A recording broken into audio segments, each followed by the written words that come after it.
children of time. Patience, my brethren. The Great One is all-seeing. All praise to the Great One. The Great One is all-seeing. All praise to the Great One.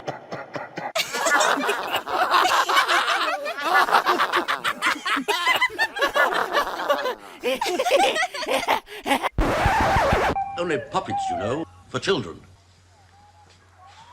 Started out as a mild curiosity in the junkyard. Now it's turned out to be quite a great spirited adventure.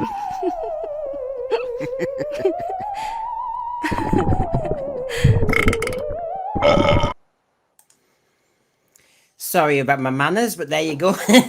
Sorry, Sophie. But there you go. Thanks to the source, thanks to everybody, and thanks to everybody who's ever watched this channel in the last 18 months and 369 shows and blather and blather and blather. We've made it 2,000 subscribers. I'm actually quite stunned, is the word. Stunned. So thank you. You've all helped, reposted, and all the rest of it. So this is a freebie to you all. Just a nice little kind of thank you. So it's Sunday, the 3rd of August, 2025. Started on December the mid-December 2023. Yeah, I know it's Sunday. I thought I had done with Sundays for a little while. All the best laid plans of mice and men, said Robbie Burns. But this time, and like I said, I want to underline this, because we've hit 2K subscribers, for which a massive thank you. I wanted to give you all this lovely freebie, this lovely thank you, and it's a good excuse to get a few of my different panelists on, who have all contributed to the massive success of Sense3 in such a short time. And of course, I can't get everyone on, and they've all been wonderful. So if you're new to this channel or old to this channel, welcome to the Sense3, aiming to be talking sense, making sense about the nonsense of Doctor Who. I'm fresh from an afternoon chat with our highly connected, high-up media source. Some more later. Stay tuned on that. Thumb screws, Cliff, were applied this time, and I even have ideas for electrodes in intimate places that might even reap dividends. So it's all very possible on my source whispering skills. And of course, our Doctor Who content continues to come aplenty and aims to please New Who and Classic Who, and we aim to be fair. And as William Hartnell himself said, on their adventures between Unearthly Child and Aztecs, it has been an adventure for us too. From that starting point in mid-December 2023 through to today, 2,000 subscribers and many friends and fun and lovely people along the way joining us in the thread or on the panel. It is a big thank you, and I really am touched by it all. So just like the show, we started not knowing where we might head, but now we have a source, a valuable source of gags too, I have to say.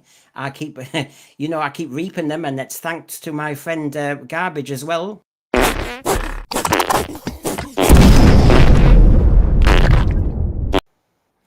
Yep, it's all happening.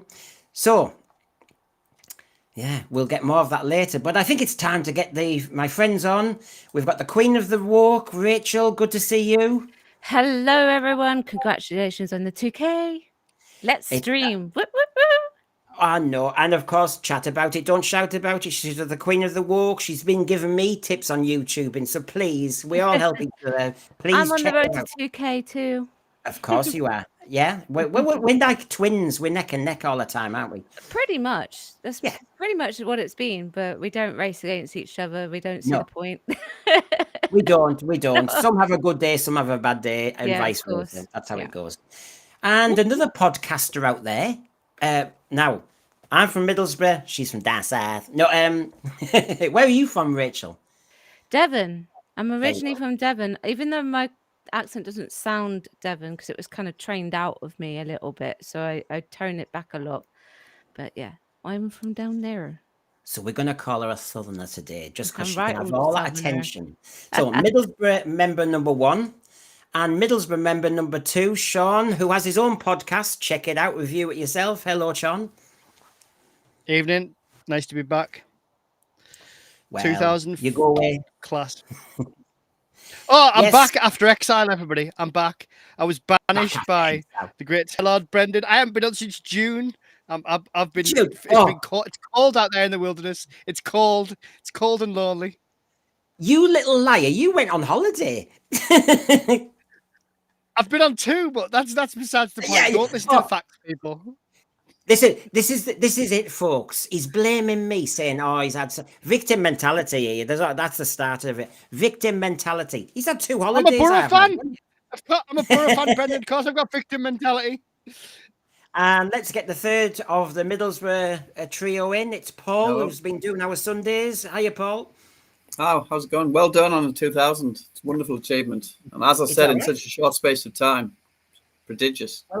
Well, thank you to you all, because you've all really given me a lot of your time and effort and fun and collegiality. So it's all done together. So thank you for that. So this is the freebie to everybody, really, to say, right, well, what we're going to yabber on about tonight. And one thing I wanted to start with, folks, was actually Middlesbrough. Now, let me just go with a second, right? In 1973, we had a Doctor Who exhibition. It was a rolling exhibition, and John Pertwee came. So I'm sorry, but on my celebration kind of, 2K special, I want to start with me, Paul, Sean will be just reminiscing regarding I Wish I Could. And Rachel, of course, obviously can join in. But of course, I just want to show you what this was all about then. So 1973. And yes, I was there. It was there between July and December 73. So John Pertwee at his peak, right? And as you can see here, there's Mike Neville from Look North. He announced it. And he said, and they said the Daleks and Doctor Who have invaded Middlesbrough Town Hall, and they'll be occupying the building with ghosts and monsters to help them for 6 months. 6 months! Number 1, Middlesbrough. Number 2, John Pertwee. Number 3, all of Doctor Who. This was like, whoa, we were the centre of the universe. So that was the lead story in July 73. And Bob Fisher used to do our Tease radio, and he wrote this article in the Doctor Who magazine 567 issue. There's Middlesbrough Town Hall, and you'll see this. It had been a stressful day for John Pertwee, whose flight to Teesside Airport was delayed for an hour. The TARDIS is a lot more reliable than the airlines, he joked. He'd come from Ibiza, and where we all know, well, there he is. There he is. Problems to Doctor Who with these Daleks in the Doctor Who exhibition in Middlesbrough. And I'll just show you a little bit more. That is a gun, a Drashik gun, some from Carnival of Monsters. Go on, Rachel. I thought you look as though you're going to say something. You're stunned, Rachel, that Middlesbrough held such an epic event, aren't you? Oh, yeah, well, clearly it all goes on in Middlesbrough. It all happens. We have smuggy queens, and we. Did you go? No, I wasn't going to say anything. I didn't. The first I knew of it ever was when you mentioned it, I think, on a previous podcast. I think I've discussed it with you when we met up, but no, I wasn't aware of this at all. I'm only literally what I'm learning now about it is all I know. It's a strange situation. Well, everybody, there's a great article about it. We all talk about the Blackpool exhibition. We all talk about the Lonleat. I can do that one, of course. But this one, as you can see, 6 months in Middlesbrough. And if you weren't at the event, and even though Paul's from Middlesbrough, he's just saying he didn't see it. Can I just say, Doctor Who magazine issue 567 has a full article and photographs in it. I've got a few here. I'll spend a few minutes on this before we move on to some tasty items, but I just want to celebrate Middlesbrough for a second. So you've got 14-year-old Alan Savage was one of the local youngsters waiting at the exhibition, taking an unofficial school holiday, nicking off. With it being a working day, there wasn't a huge crowd, but we were asked to line up and wait for him. He appeared from behind the TARDIS door, saying, "I'm the Doctor." Well, didn't John Pertwee always do that? So kosher so far. There's the Town Hall crypt as it kind of looks today. It looks a bit rammy, but basically it's all been done up, actually, I have to say. Weddings and everything. And this was the event. This is it. That was the TARDIS console. I remember that console, Paul and Sean and Rachel, because I was aged 5. And as I entered there, it looked massive. And then you heard the Dalek voices. And then I ran out the exhibition and I never saw anything. That was it. We queued for hours. As the Daleks appeared at the back. This is what was so scary. So basically, you saw the TARDIS console. I'll show you a bit more and then we'll move. It was such a grubby building back then, says Bob Fisher. Black, grimy in Victorian Town Hall. But as we went down the stairs into the crypt, the first thing we heard was the hum of the TARDIS. Yeah. My man was in my ear all going, you know the Daleks have actors inside, Brendan? Yes, I do. We went past display cabinets showing wax bottles to be smashed over actors' heads, and there was a full-sized rubber alligator fixed to the wall. Don't ask. Then we turned right and saw the police box doors, and we stepped in, and the kid was gobsmacked. And then, of course, there were automated Daleks there, and they were shouting exterminate, as I said, and I screamed the place down, says Nathan Cook, aged 5, same age as me. I was inconsolable. I thought I was about to die. I did. I realised that my mum and dad didn't understand about Doctor Who, and I was the expert, and I was the only one who knew we had to survive. So I ran out the whole thing. My brother, who's 3.5, was kind of just shaking his head going, are you for real? Are you for real? Because he hates Doctor Who. Even at 3, he was grown up. And so anyway, you can see this has got a vivid memory to me. This is what it looked like, folks. If you weren't there, here's some more photographs. A dodgy-looking draconian. There's the Dalek coming from behind the TARDIS door. That's bloody sneaky for a Dalek. And now this you'll be interested in, Paul. The Hooray shop. Okay. Right? So 6-year-old Martin Shipley, proprietor of the Hooray Science Shop in Stockton, it was the giant maggot from the Green Death that proved more traumatic for him. He said, at the end of the corridor, this dripping, juicy maggot was staring at me. I screamed and wouldn't go past it. My godfather had to put his hand either side of my eyes and guide me back through the whole exhibition. So he's been traumatized. And then just to finish off on this one, there's a few more shots for you. But yeah, because Paul introduced me to the Hooray shop, and I'm going to mention that. The Hooray shop in Stockton, everybody. It's online as well. That's where I got my Wirren, wasn't it, Paul? It was indeed, yeah. I've discussed that with Martin as well, about his Green Death, the maggot experience. And it's coincidental because I think, when did you say this exhibition took place? What time? July to December 73. I wouldn't have even been aware of Doctor Who. Then my introduction to was a few months later on that repeat of the Green Death, which is my favourite story. Primarily, it's a great story, but for that reason as well, it sort of literally pulled me into the show. I was sort of sitting in front. I used to sit too close to the TV, and I was doing it on this occasion. And obviously, you can imagine that swirling red vortex appears with John Pertwee's inviting sort of guys, and it did literally just pull me in. I've never forgotten it. I've never forgotten that sensation. You don't, do you? You don't. You know how you got into the show. You never forget that. I mean, Sean, I know you weren't there, but you couldn't be there. But, Sean, when you see that this happened in your hometown, you must think, wow. Yeah, it's nice. I mean, I've been in Hooray. It's quite a good shop.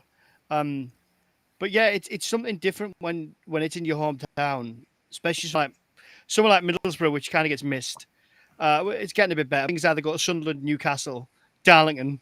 They kind of avoid Middlesbrough, not avoid it, but it just doesn't really tend to happen. So the fact that such a big exhibition was there, you wonder. You hope they can bring more.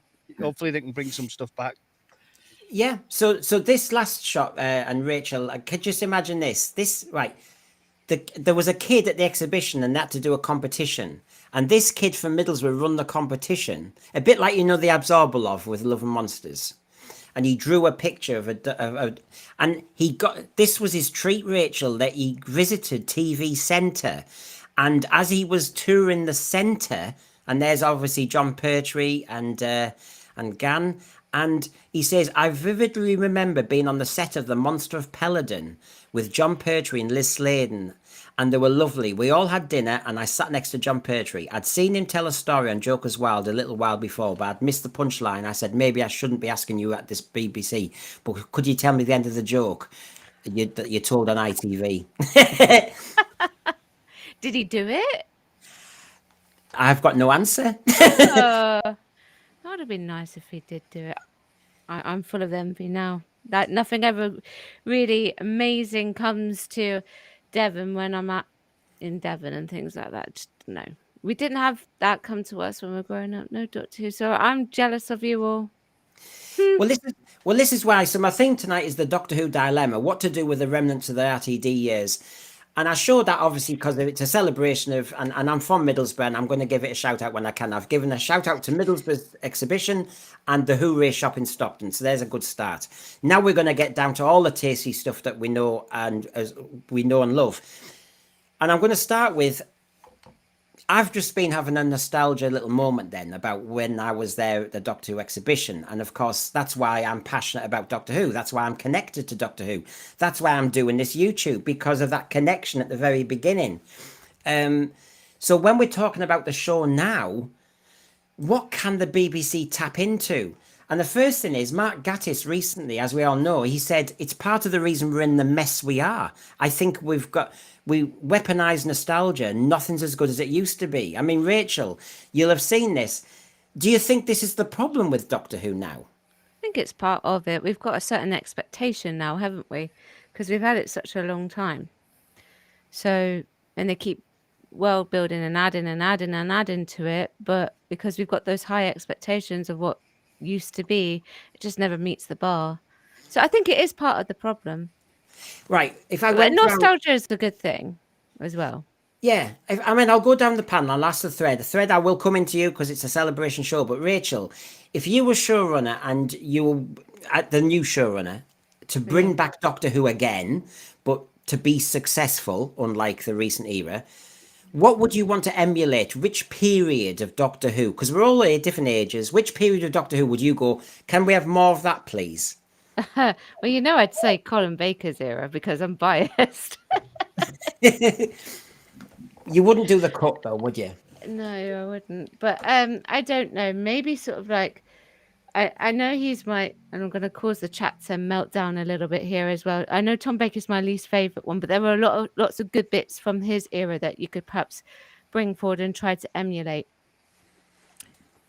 if you know what I mean. Yeah. So we'll go through. I mean, and right. So Sean, if I brought you in, you can see what Mark Gatiss said. I've just been on a nostalgia memory lane thing about my connection to Doctor Who and why I love it.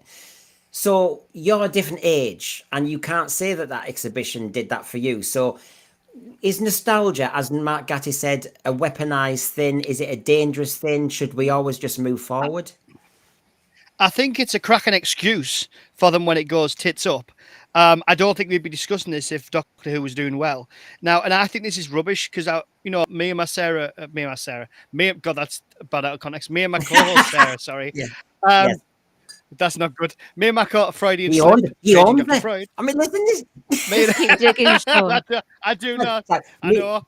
Me, my Rachel, me, my Paul, me. Yeah. So me and Sarah have been talking about this because obviously we are the same age pretty much, and we grew up on Eccleston. He was our doctor, and she's been going back. I think she's just watched series 3 and New Who series 3, and she spoke about how incredible it was, how she didn't appreciate it that much first time round. A bit of a mixed bag, but I think the quality just isn't as good. But you can't use that as an excuse. Like, you can't look back and go. Like, for me, if I, like you just asked Rachel there, Brendan, if I wanted to emulate any era of the show, I know this is a strange one because I know I haven't seen a lot of old Who, but every episode I've seen of the first Doctor, I love. I want that era, that like Hartnell, that era back, quieter, more solemn, beautiful scripts, atmospheric. Yeah. Just not showy. The opposite of everything we've got in the past couple of years. And it's not as, I have to say, if you do look at the William Hartnell ones, it's not necessarily the scariest era, is it? I wouldn't say so. No, I love and I know the black and white plays a little bit into it, but I just love the feel of it, like the atmosphere of it, like, it just, there's no messing about. It's very, very old fashioned in a nice way. It's incredibly British. It's just, you go back and watch it, and I think it's just got a quality that ultimately stands out. Like, I would have said maybe emulate the 9th Doctor's era, but we've tried that, and we look where it's led us. So maybe but the I don't know. It's the quality's just not there. The writing's not there. Well, we've got Yeah. Stephen Braddock says the Hinchcliffe years. Then we'll get Andy's Vinyl. Hello says mid-70s, my childhood era. That looks a similar era. Um, I think this is the problem. Of course, we've all got different ages and different starting on points. Another Middlesbrough lad, Cinnamon Toast Crunch, would say it was something like midnight for him. And this is what I mean. So you normally want to go back. Nostalgia means you'll try and make the era you thought was the best era. So I would be making the Hinchcliffe era, but then equally somebody else like Cinnamon Toast Crunch might do a kind of one-off episode like Midnight. And it's like, this is going to be hard when you have to get a room of creatives, isn't it? So coming to you, Paul, what are your thoughts on this one? I think it's an odd choice of phraseology that he's arrived at, because nostalgia also comprises the nature of Doctor Who, what we like best about it, things like great characterization, deep storytelling, thought provocation. We all have nostalgic memories back to stories that have done that for us. So really and truly, he's sort of seeing nostalgia as a negative when it's anything but. I think we could use a bit more of it, not necessarily regurgitating old themes or anything like that, but just paying homage to what made Doctor Who great. I mean, he also, I suspect you might get round to this later on, but he also used the phrase, essentially, if you don't like it, it's not for you anymore, which I also find strange. I do like Gatiss. I do like him. Wonderfully so far. Quite, and he's also, I mean, he's a Sedgefield. Exactly, he's a northerner with a not that we're tribal. I mean, sorry, Rachel, it's all right. You are. I feel like a total we've got right now. I know. Mad Mackham. Hi, Brendan. I'm outnumbered. Yes. Reminds me of Sunday, 21st of August, 2016. Sunderland 1, Middlesbrough 2. Oh well, that's big of him, isn't it? To give us a victory like that. But why has he done that, Sean? Because they're in the Premiership. Yeah, we know. I know what I will say I know what I will say, just to add to your question. You know, I know I said both of the Baker eras, but you could probably take anything, little bits from every part of each Doctor era. Like Sean's saying, you know, go back to first Doctor sort of storytelling, you know, back to the basics, back to how it was originally done. I don't think there's anything wrong with that. I think we could do with some more of the historical stuff, you know, and things like that. Yeah. But you can just sort of, yeah. Yeah, Farsight, Gatiss is talking rubbish. It's badly mishandled nostalgia. And so bringing Sutek back isn't nostalgia when he doesn't look like bloody Sutek. Bringing back Omega when he doesn't look like Omega isn't nostalgia. It's just crap. Yeah, I agree with you, Farsight there. Boomer Doug, good to see you. Mark Gattis's new bookish show is the new Doctor Who vibe we all need. Sean, you wanted to come in while I just get another quote from the thread? Yeah, I think the problem. I think what he's alluding to, if I wanted to be really fair to him, is that I think franchises have got a little bit navel gazy. Like Star Trek is the worst example of it. Like the beauty of Star Trek, all the way up to Enterprise. I love Enterprise, but I know it's not everyone's favorite. Is that it was always moving forward, whether it was a prequel or it was ahead in time. You know, it always had. It was who's the new captain. Who's the new crew? Who's the cream of the crop? What's the ship like? What's the mission? What's the point? Where are we boldly going this time?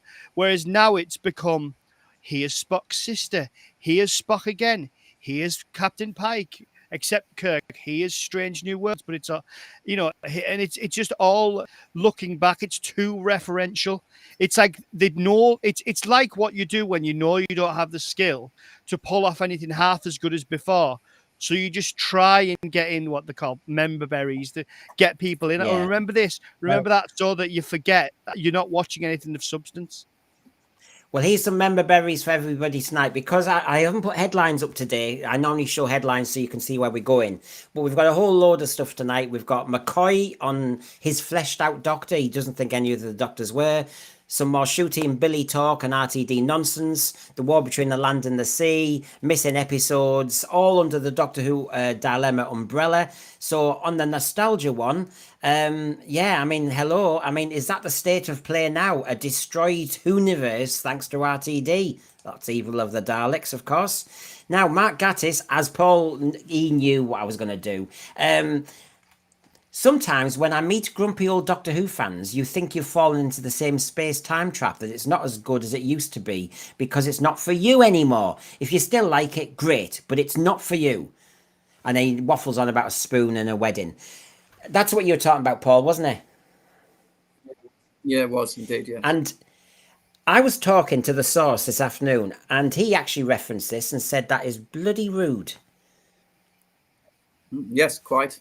Yeah, ill-judged, especially from someone who is a bona fide fan himself and has proven many times over that he understands this show, and he writes largely according to understanding it. So I'm perplexed about this, to be honest. I really am. Yeah, and look, I've used some of these quotes before, but not with this panel, and I want to get everybody's take. Sean, I mean, grumpy old Doctor Who fans, you know, you've had your moment on the show. Get over it. It's for the youngsters now. I assume it's for 3-year-olds, CBBS. That's it.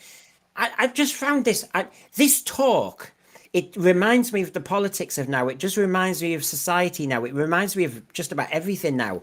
There's those at the top in power, and the rest of you have to shut up. Do you know what? To quote the great Arnold J. Rimmer, BSc, SSE, I think I would say to Gatis, we've all got something to bring to this conversation, but what I think you should bring is silence. The silence itself, a Doctor Who reference. Rachel, did you think this is deliberately antagonistic, accidentally antagonistic, or just softly saying, listen, folks, it's not for you? I think it was antagonistic. Whether it's deliberate or not, I don't know. I mean, I'm not in his head, so I don't know what he's thinking.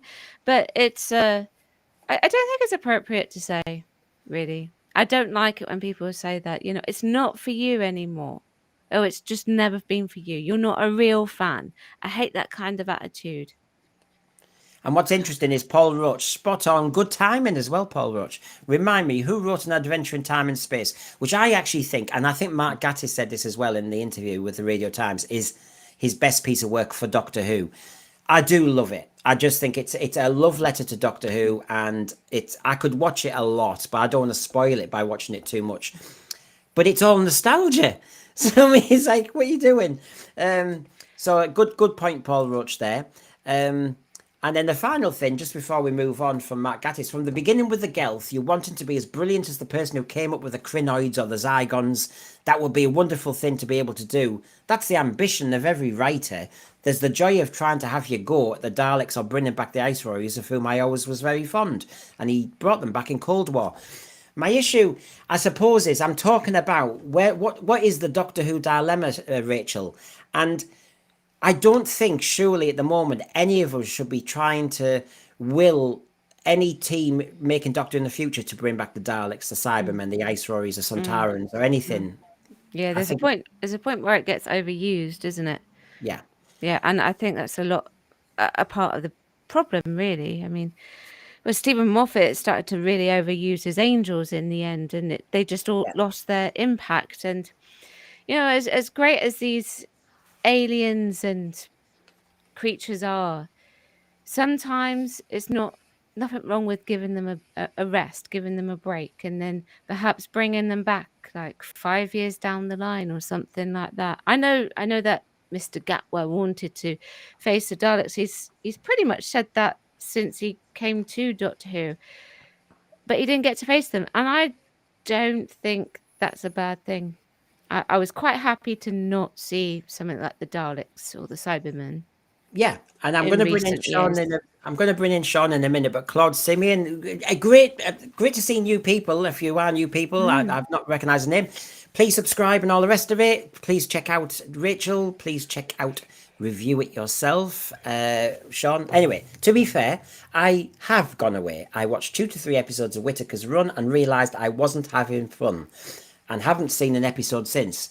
And it is your choice. And I had people on this year and last year who were just saying this is my point of departure from Doctor Who. And it's always sad. I must admit, I am extremely close to the exit door now. There's a point when I'm realising if I hang around, I'm going to watch the absolute destruction. Now, some will say, Brendan, have you not come to that realization? But I'm really close. I know as soon as I stop watching, it's game over because I probably won't come back. So, I mean, it's so sad, absolutely appalling. Sean, what were you going to say? Sorry. I think just going back to what Gates is saying, like I think he completely misses the point. You know, it's missing the point that like good TV, good stories with good characters, it connects with everybody. Like, you know, you watch a film. I know it's a film, but like, you know, Life of Pi with the kid and the boat and the tiger and all that. That's so unlike my day-to-day life, but you connect with it. You connect with the good characters. You read a book like I'm reading 1984 at the minute. It's very prescient. And you know, you connect and you think, my God, this is like, you start to pick up bits that you recognize and terrifying. And it's those things that really do, like, you know, that it connects with you. That's what good stories, good characters, and good writing does. You know, yeah, then they've got to make it and good actors and yeah, all the rest of it. But I think they're so far away and they're so out of touch. And I know it's easy to say they're out of touch, but if this is what they think, it's like, well, you're never going to win. Like, you should try and think, right, what? First off, it should be what story do I want to tell? What faith have I got in a story? You know, I've got this amazing idea that I don't think has ever been done with the Cybermen. All right, go for it then. Yeah, but you see, I know, but when he then talks about it, I won't show it because I've done it before, but he talks about the Ice Warriors, and Stephen Moffat said, oh, they're very slow, so, you know, we need to do something new with them. You mean change them? Hello. So, I mean, Paul, just before we move on to another item, just to keep it punchy, just to get your take on this, because to be quite honest, it's 62 years old now, and quite frankly, yeah, we've had the Base Under Siege and various versions that are like formulaic Doctor Who sci-fi, which are great. But really, I think any showrunner and writing team now needs to basically move forward, come up with new stuff. And if you start to do fan service in your first or second series, I think they're admitting there's no new ideas and it should die. I do agree. I think we're in a position now, though, that relative to what we're getting currently, even some old hat derivative version of an old story. I don't mean a remake. I just mean something that is recognizable as being derivative of, say, for argument's sake, The Seeds of Doom or The Brain of Morbius, or even perhaps a sequel to such. Even though it would fall into the category that you've just rightly described, it would be immeasurably better than what we're getting now because it would be reflective of good intent. A return to what I call, and I'm sure a lot of people call, meat and potatoes Doctor Who would be reflective of good intent because it is something that's honest and decent. Even though it wouldn't quite be the progression that you're describing or alluding to, I would settle for it. I think that's why a lot of people are enjoying fan fiction at the moment, because fan fiction is a return to what I'm talking about. It recognizes what those basic precepts are. It recognizes how reproducible they can be, and it recognizes how satisfying they can be. And I think that's why a lot of people in our community are favoring fan fiction at the moment. They're exploring it, myself included. Yeah. I mean, I was asking an awful lot of questions to the source this afternoon, a media insider, and of course they were saying that really they don't know, and I'll do a future show on it. But basically, in essence, they were saying in a future Doctor Who, they don't know if we can get back to Hinchcliffe and all that sort of stuff because the BBC are so scared of doing anything like scaring the kids. And so all those moments that we all treasure, my first memory today is that Doctor Who exhibition. The BBC, how did the source put it today? They didn't say light scares. They kind of made it sound like baby scares. That basically all you can do in the future with Doctor Who and any program is kind of baby scares. So all of us who want to go back to really, wow, good old Doctor Who, the source, and yeah, like he said, I'm just one of many people who are in the media, but his take on it is he doesn't think the BBC will ever dare do it again. Really? Yeah. That's disappointing because, you know, when I think about my earliest memories of Doctor Who, it's Earthshock and Twin Dilemma. And one is a companion dying and the other is throttling of a companion. It's quite two completely different things. Yeah. And it's all down to dodgy regeneration and doctors inability in that circumstance to save the companion. What do you think, Paul? It didn't terrify me. It didn't scare me away. What do you think, Paul, hearing that? I like both those stories. I'm a big Colin Baker fan as well, but I think, yeah, that was definitely new. What Rachel's describing was definitely new. I remember being shocked and angry about, before I realized it, before I was mature enough to realize what it implied, I was quite askance at Colin Baker strangling a companion. Yeah. And it was, but as the story unfolded and as the season unfolded, you started to realize, you started to see Colin Baker changing. You started to see the aggression and the hostility and the explanation for it.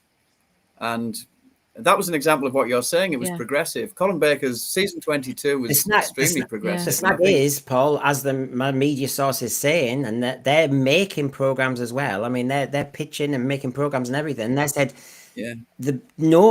this just won't happen. The BBC will. Problematic, isn't it? It's problematic's the word. And so when any Doctor Who fan has a conversation about how we make Doctor Who in the future and what we want, it's like there's a massive gap in the middle between what the program makers are willing to do and where we want it. Well, it comes from the political climate at the moment. Until there's a profound manifold change in that, they'll just keep making leftist agendas. They'll keep incorporating leftist agendas. It doesn't really matter. Whoever they get will have to conform to that. Even if it's somebody that we like, even somebody like Pete McTighe, who seems to be, I'm dubious about him if I'm honest, but he seems to be preferred compared to the likes of Russell T Davies and even Stephen Moffat at the moment. But it's the political climate. Sorry, Rachel. It's fine. Carry on. Yeah. Oh, sorry. I was just saying that it's the political climate that needs to change, and that's the biggest worry for me, because until it does, then our beloved show is just going to be a conduit. I just finished. Go on, Rich. Sorry to interrupt you, Paul. I didn't mean to. I thought you finished talking. Not at all. I was just about finished, Rich. Well, Pete McTighe, his last story that he did, what was that?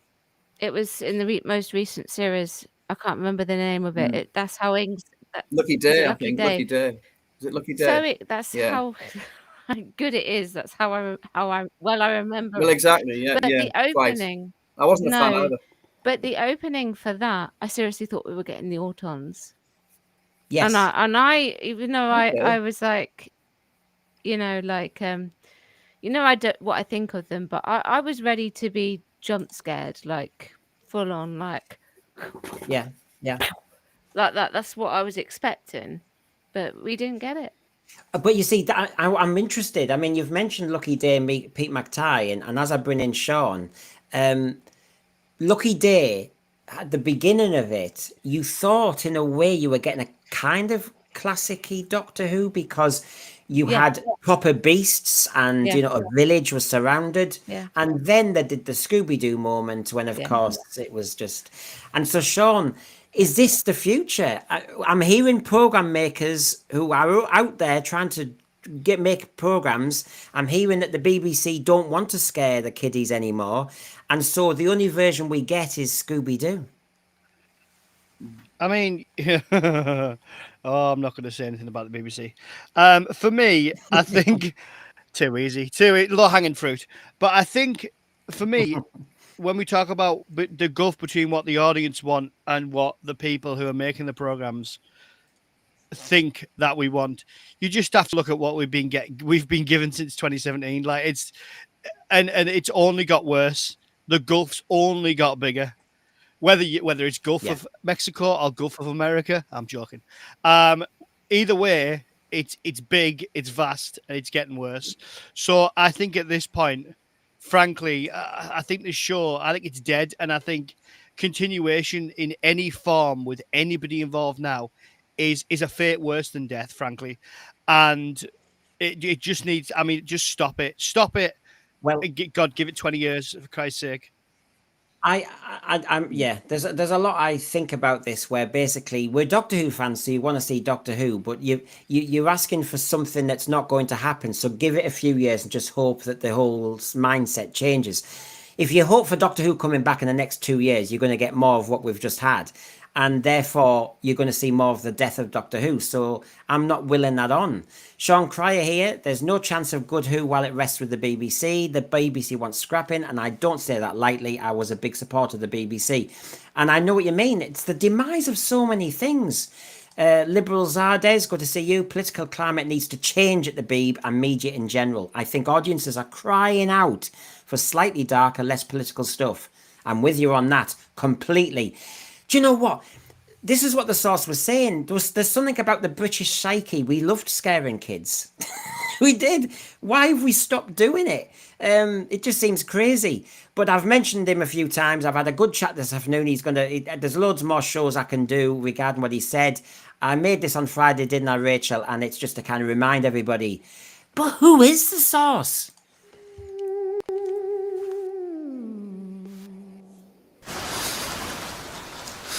What is it? What do you want? Take this, read it, and meet my boss at the wit's end.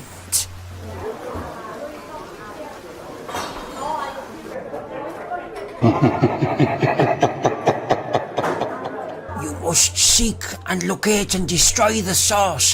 He is causing an imbalance in the media. He's giving too much away. He must be found. Must, you hear? It must be secured at once. I have sent many agents to seek and locate the source to the far corners of the globe. Looking, searching. They were the top Who-Pet agents. None of them secured the source. And many agents have failed. And failure I do not tolerate. Failure means you are tortured, microwaved, atomized, spun, drawn, and ironed. I do not countenance failure. Relinquish the source and die! You still do not know me. Soon you will know me. Soon. So, Sophie, it's just a question that everybody's asking. Are you the source? HP or tomato? Good question.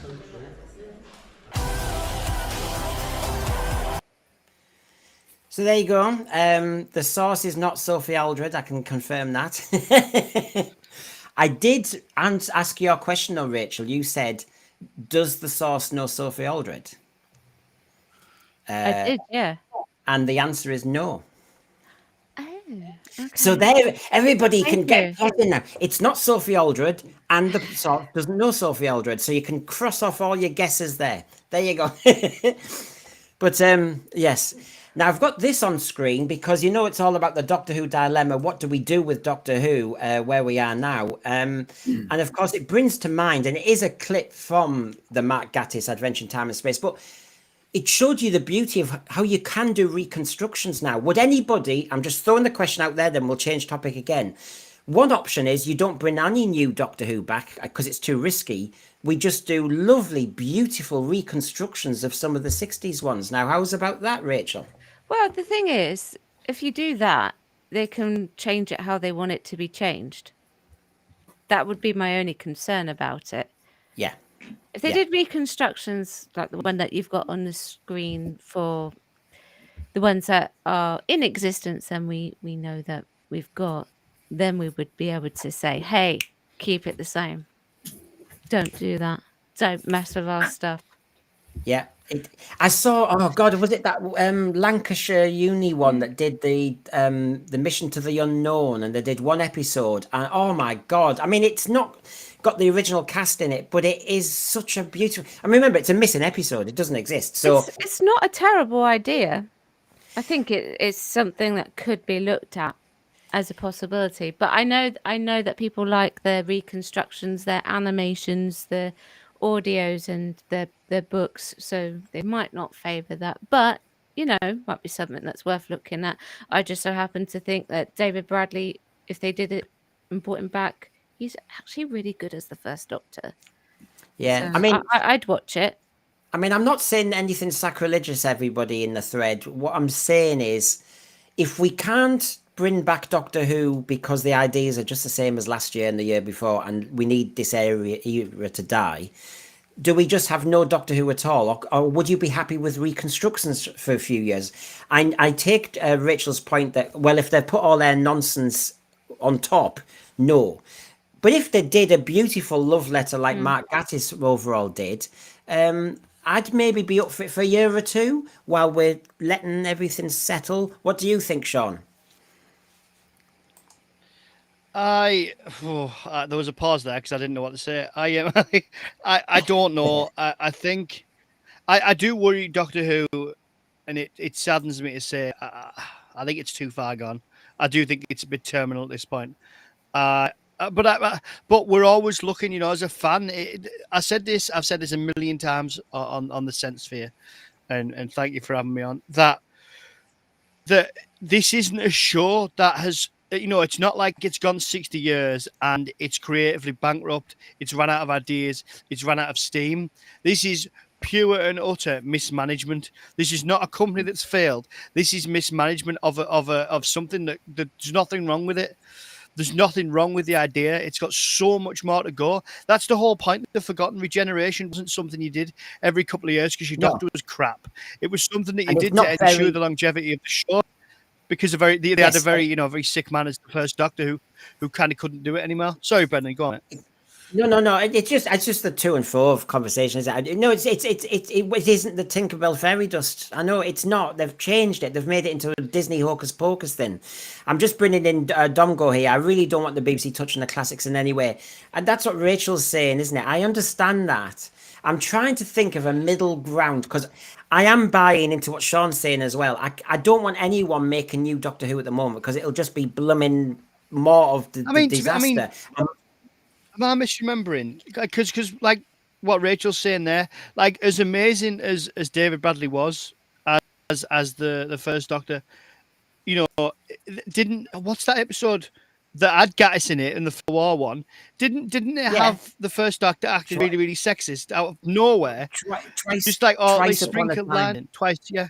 That was the poor management that you've alluded to, though. To be fair, that was a classic example of what you described so rightly. Right, Paul, go on. Sorry, I was just sort of in support of Sean. I was just saying that was a classic example of mismanagement of a showrunner who just wanted to do a gimmick version instead of the proper version. So I fully agree on that basis. It ruined the first Doctor. It did him a disservice completely. And what's your thoughts while we're on you, Paul, about this reconstructions idea for a year or two? I'd be averse to reconstructions, but not averse to some form of lost stories, hitherto unknown sort of narratives about the first Doctor or any early Doctor. I wouldn't be as averse to that, because then you could make or break it on the basis of at least good intent. I think it might work as long as we've all decided, as long as these political issues aren't allowed to infiltrate. So I've got Graham here. I really liked Adventures in Time and Space, but at a recent convention thing I attended, Maureen O'Brien slammed it, saying it wasn't a fair reflection of Bill whatsoever. Now, there's two eras of Bill, and she was slightly later, and I just sometimes wonder which version she's going for, because I also saw Peter Purvis, who's a similar time to her, defending him, and I also saw William Russell at a convention in Newcastle in 2013, and he defended William Hartnell massively and said, I'm sorry, I'm not having all this about his attitude or this and that. He was lovely. So I don't know which version it is, but I suppose this is the problem, which we're all saying, is if you do a reconstruction, even if, like Rachel says, David Bradley does a lovely version of William Hartnell, the thing is, it's not him. And number two, somebody's editorial control might just poison it a little bit. That's not fair. Andy's Vinyl here, talking of scaring kids, all those 1970s after-school TV shows from HTV, Children of the Stones, Sky and Clifton House Mystery, etc. Nobody does that stuff now. And maybe Andy's Vinyl, that's maybe why. Because when I was talking to the source today, it sounds like it's off the agenda. Liberal Zardos, I would have liked to see new anime adventures. Oh, well, there's a show coming up where the source talks about that. Interesting. Some interesting ideas. So anyway, there's one little point. Now, the source himself obviously has talked about various things. Now, his state of play, he didn't say this today, he said it a few weeks ago. He just said, I've not heard anything in any conversation in the media he's been in. I've not heard anything. No one is saying anything other than Doctor Who is over. And then the other point is the BBC will kick Doctor Who down the road. At the moment, it's a toxic brand. They think they're through everything at it. RTD, Bad Wolf, Disney, they think they had the dream team, and look where we are now. So the BBC are just going to kick this can down the road. Your thoughts, Rachel? Sorry, I was on mute. Yeah, wouldn't surprise me at all if that's what they're going to do. I don't really have a lot to say on it other than that. I'm not surprised by those statements. Okay, Sean? Yeah, I mean it. God, I'm not defending the BBC at all, but with the new series we got and RTD, it went. This is why I was hopeful at the start, because it went out to Big Wolf Studios. It went back to RTD, and you got the sense that it really taken it off the BBC and gone, right, you've gone a bit too far. I'll bring. Oh, I was just silly summer child. But I thought, oh, this will be good. He's brought it slightly away, because he'd made little criticisms of Doctor Who about, a million more doctors could turn up, and you got the impression he kind of understood, even if he brought something back that was akin to the soap opera. I mean, I loved this first run, but I understand all the fans. It was very different to classic Who in terms of Rose and the companions. I get that, but even that. Doctor Who just needs a bog standard, good series. Like everyone goes, that was decent, and build it up from there. And that was the very least I wanted. It's just that, we are where we are. And as Popcorn Power here says, they're through everything at it except for good management and excellent writers that are not packing political agendas. So, yes, they had Disney. Yes, they had RTD. Yes, they had Bad Wolf, who'd done Discovery of Witches. But unfortunately, they didn't do it. What do you think, Paul? I think it can stand or fall on the same precepts that it always had. The good storytelling, being essentially British, one with expense and completely superfluous, then you ruin it. And that's what's happened. They've made it a garish imposter of what it was. And I think that's been increasingly recognizable as the seasons have progressed, these new seasons, this current era. Some of which I've liked, some of which I've been highly impressed by, but far too few.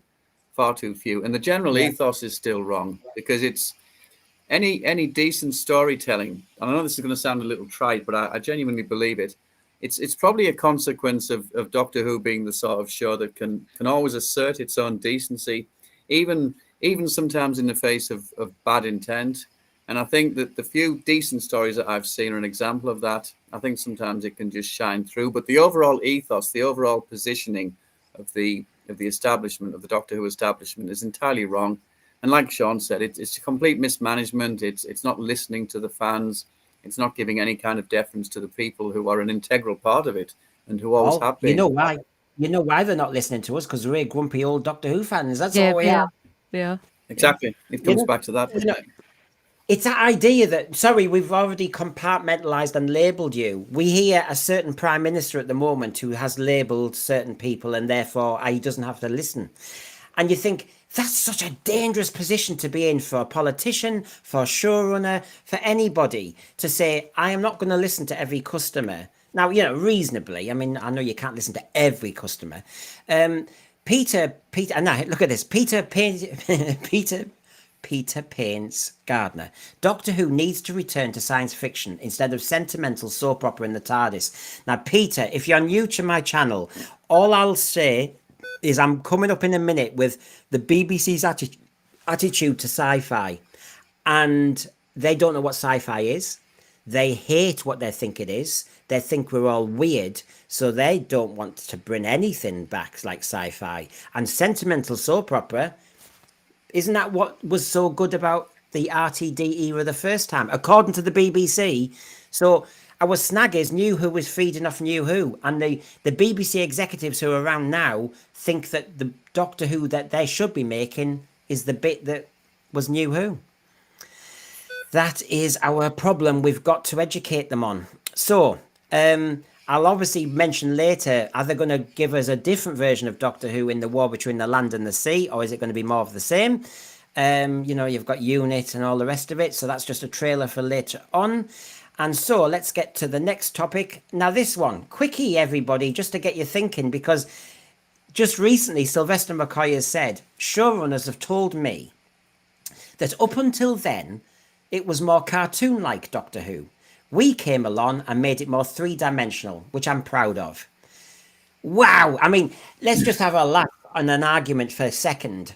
Sylvester McCoy, I was an adult then. I didn't really like that era. I don't mind Sophie Aldred. I don't mind Sylvester McCoy, but yeah.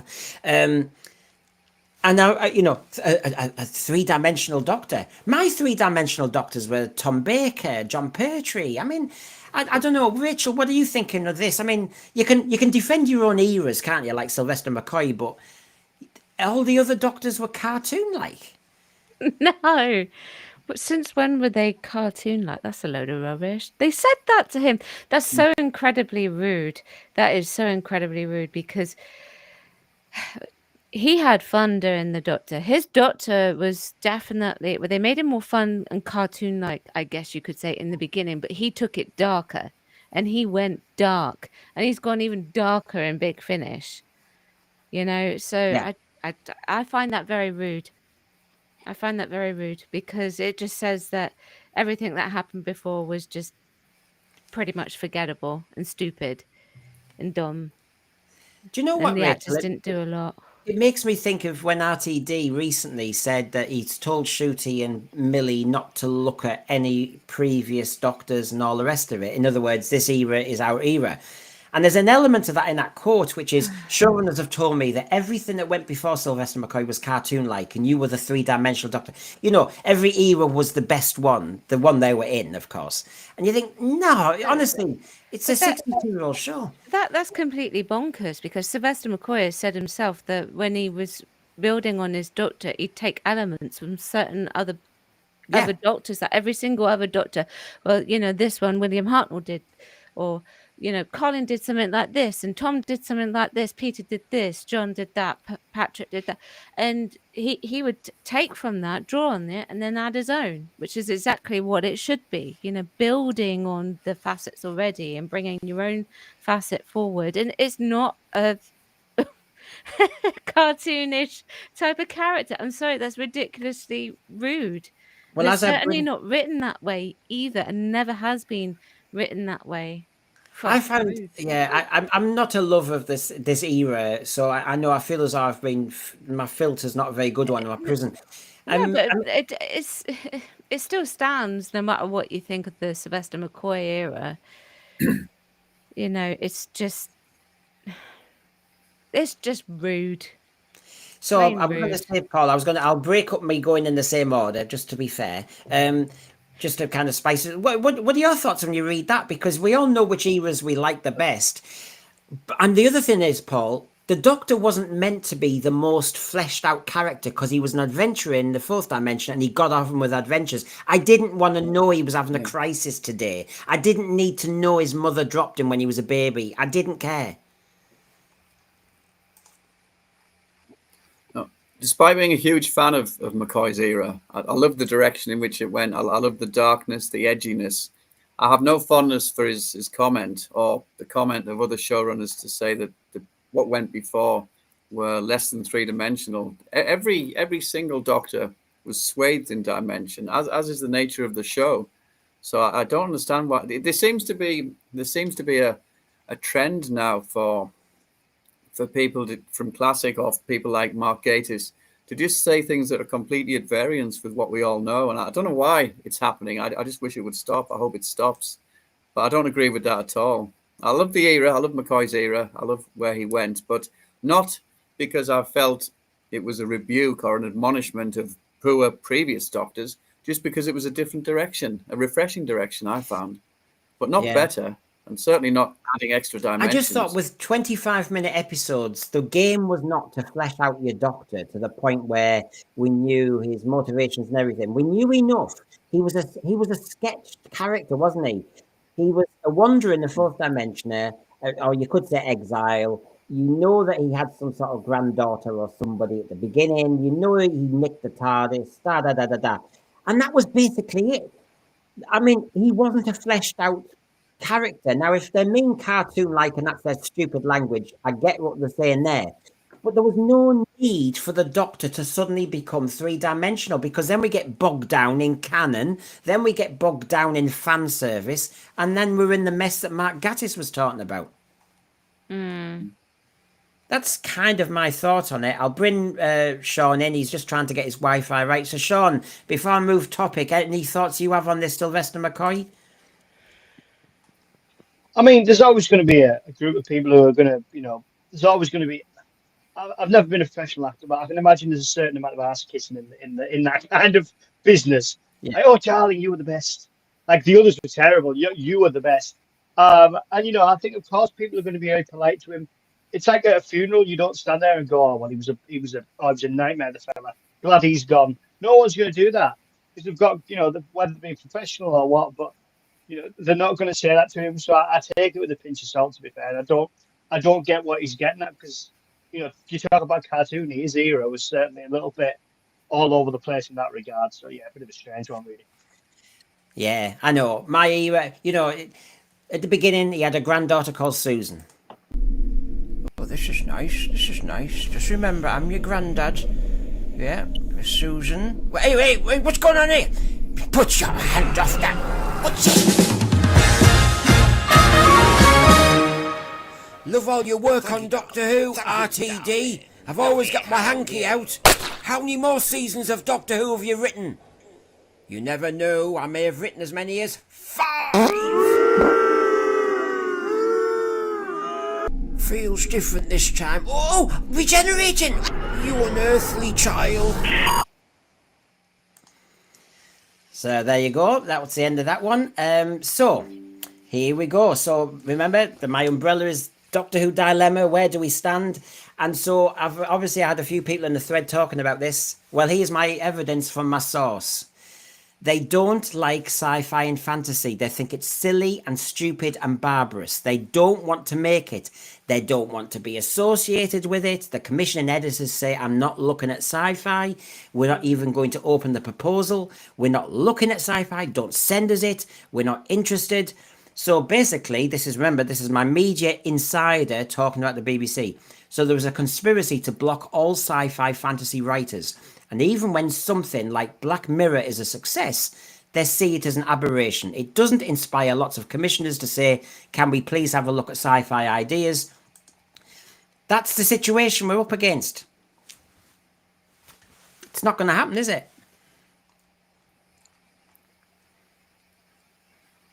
Shock horror. Right, I'll keep moving.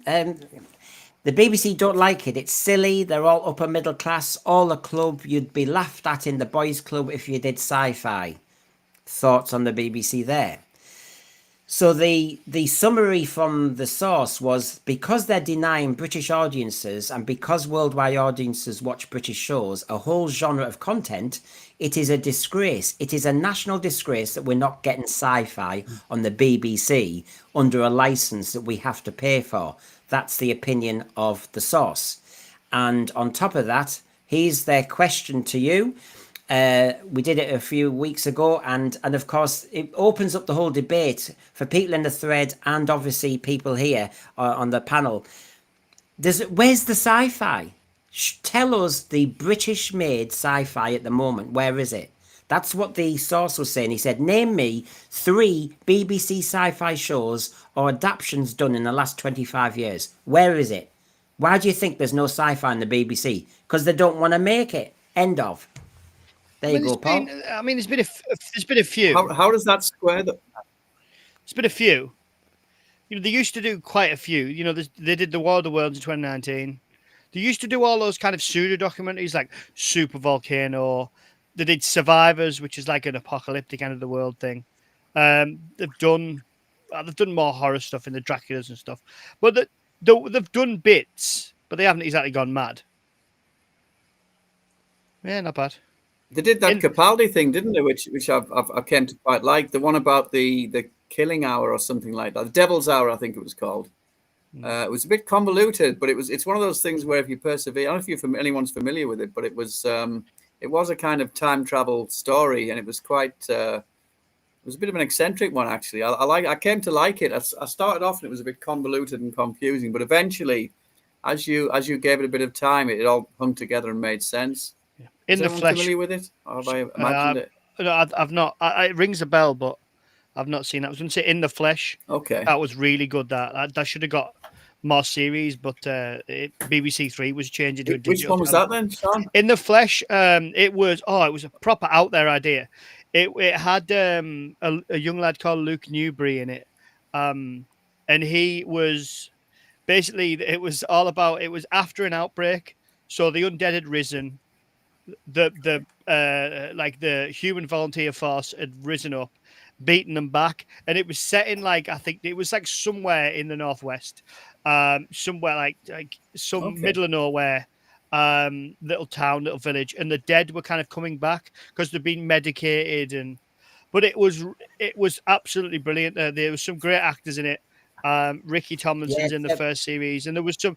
I've got it. Yeah, there was some great there. Yeah, and then the So second. they have to be rehabilitated, Sean. Is that the premise? Yeah, so that the first. They have to be rehabilitated. Yeah, the I haven't seen it, but I'm familiar with it. Yeah, I didn't know of it. And they had an underground unusual romance going on, but because of the time it was made, it's not right in your face. You kind of work out yourself that him and his best mate who got killed. You're were they just friends? Were they not? So but it's all part and parcel of it. Well, I'll bring it back to Doctor Who. Anthony Parkinson, this antipathy to science fiction from the BBC is now more entrenched after the utter failure of the RTD to Doctor Who. I get that. Get into the media executive's head. Well, hello, we've thrown everything at it. Then Sean knows when we used to do the Children of Time and I used to do the update of the ratings on the Tuesday, that basically I would show that Country File beats Doctor Who. Antiques Roadshow beats Doctor Who. Now, if you know that and you're a BBC executive, why would you make any sci-fi, even if you did like it? So there's a lot of things in play here. I take what Sean and Paul were saying then, that there's been some zombie stuff and that. But it pure sci-fi. There isn't much out there, and I had to go back to the Tripods. I had to go back to Star Cops. If you take away Sarah Jane Adventures, Torchwood, on all the stuff that RT did in-house anyway, there isn't much out there. Yes, there's the War of the Worlds, but it just seems to me that, and I think this is why the source asked the question, it doesn't look as though, clearly from evidence, that when you think of how many reality TV shows they're making, how many, naked sex shows, from Naked Attraction to Love Island, the sewing shows, DIY shows, repair kits, there's a lot out there. I'm sick of antique shows. So is this this disposition on the part of the BBC's establishment towards sci-fi, is this now then a tacit admission that the current era isn't sci-fi? Is that what we're expected to believe, that it was made specifically not to be sci-fi? Right. Obviously my media source isn't it wasn't in the room with these people, but his theory, is that number one, the BBC don't understand Doctor Who, don't understand sci-fi. So if RTD or somebody like that appears with an idea that seems cast iron, and they've got a successful track record, they're just going to go with it because it takes the problem off their hands. They don't want to have to watch it and know what made it good or bad. Because as my media insider said, he said, well, he cannot imagine a BBC executive going, what, the Hinchcliffe era it was the best? Right, I'll go and watch them. No, they won't. They won't watch it. They weren't watching the rushes. They found out too late that Space Babies was crap, and by then it's too late. So yeah, there's that problem as well. So yes, I know what you're trying to say, Paul, but he was kind of hinting that because they don't understand what sci-fi is, and they don't want to, and therefore they don't understand Doctor Who. There is an element with him saying all this now that if RTD's clever enough, he would just go, well, nobody's going to ask me any questions, so I can do what I want. You know? Which is precisely what's happening, of course. I know. Somebody who's out of control. So, Michael Nemo, good to see you again. And thank you. Star Trek isn't sci-fi anymore either. Yeah. They hired writers from young adult shows and now they are love triangles, musical. Don't you like these, Michael Nemo? When I always joke when they stop, you know, you're getting chased by some villain with lasers and they stop and go, how are you feeling today, love? I'm feeling your pain. And yeah, and how did you have a good snog last night? And they're chatting about crap as if you're in some calf in EastEnders. Yes, I know. Musical singing episodes, breaking the fourth. I mentioned the fourth. Don't you denigrate EastEnders? I mentioned to the source about breaking the fourth wall, and he said, no, shows should not be breaking the fourth wall. And I bet you when they bring the war between the land and the sea, I bet there's no breaking fourth wall. So my question is, why did RTD think he should do it with Doctor Who? It's just, and this is it. So Michael Nemo, thank you for that. Or where they are, wait for it. Yes, I know you want your puppets, so I'll give you puppets.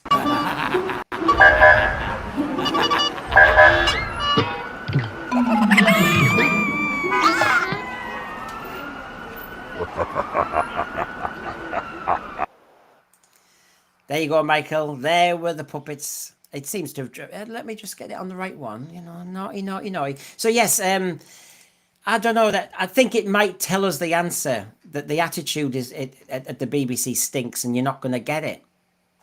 You know? So, that is a problem. They'll just go with the easy stuff to produce. So, Mrs. Brown's Boys, excuse me, get that correct. Most recent episode got 1.9 million, but it's cheap to produce. So what they'll keep doing is producing it. Yeah, well, it's cheaper. I mean, the source said Life on Mars went for 3 to 5 years. It was a nightmare for the BBC. They were thinking it was rubbish even when it was being made. One commissioning editor took a risk on it and he was ridiculed. And when it was successful, the question was, why aren't they jumping onto the bandwagon and making more Life on Mars now? Because they don't like sci-fi. But they'll take the credit. Well, I mean, that's what Chris Eccleston was saying. I mean, they did make 3. Go on, Sean. They did make 3. They did make 3 series. They did make 3 series of Ashes to Ashes. So, I mean, I think Colin. Yeah, I mean, it's sci-fi, but it's sci-fi. I love Life on Mars. I love Ashes to Ashes, but it's very much like, how can we do like a 70s or an 80s cop show? How can we do that? Yeah. But it was good, but it wasn't about it wasn't so much about the mystery, if that made sense. It was very much. I love it. I love the show, but you know, time travel. To a point, yeah. So Anthony Parkinson, I'm trying to bring everybody in as much as I can. Anthony Parkinson, the BBC should adapt to J.J. Ballard. Why has nobody done Vermilion Sands as a series? BBC 4 did an excellent version of Home with Anthony Sher. It can be done, and cheaply.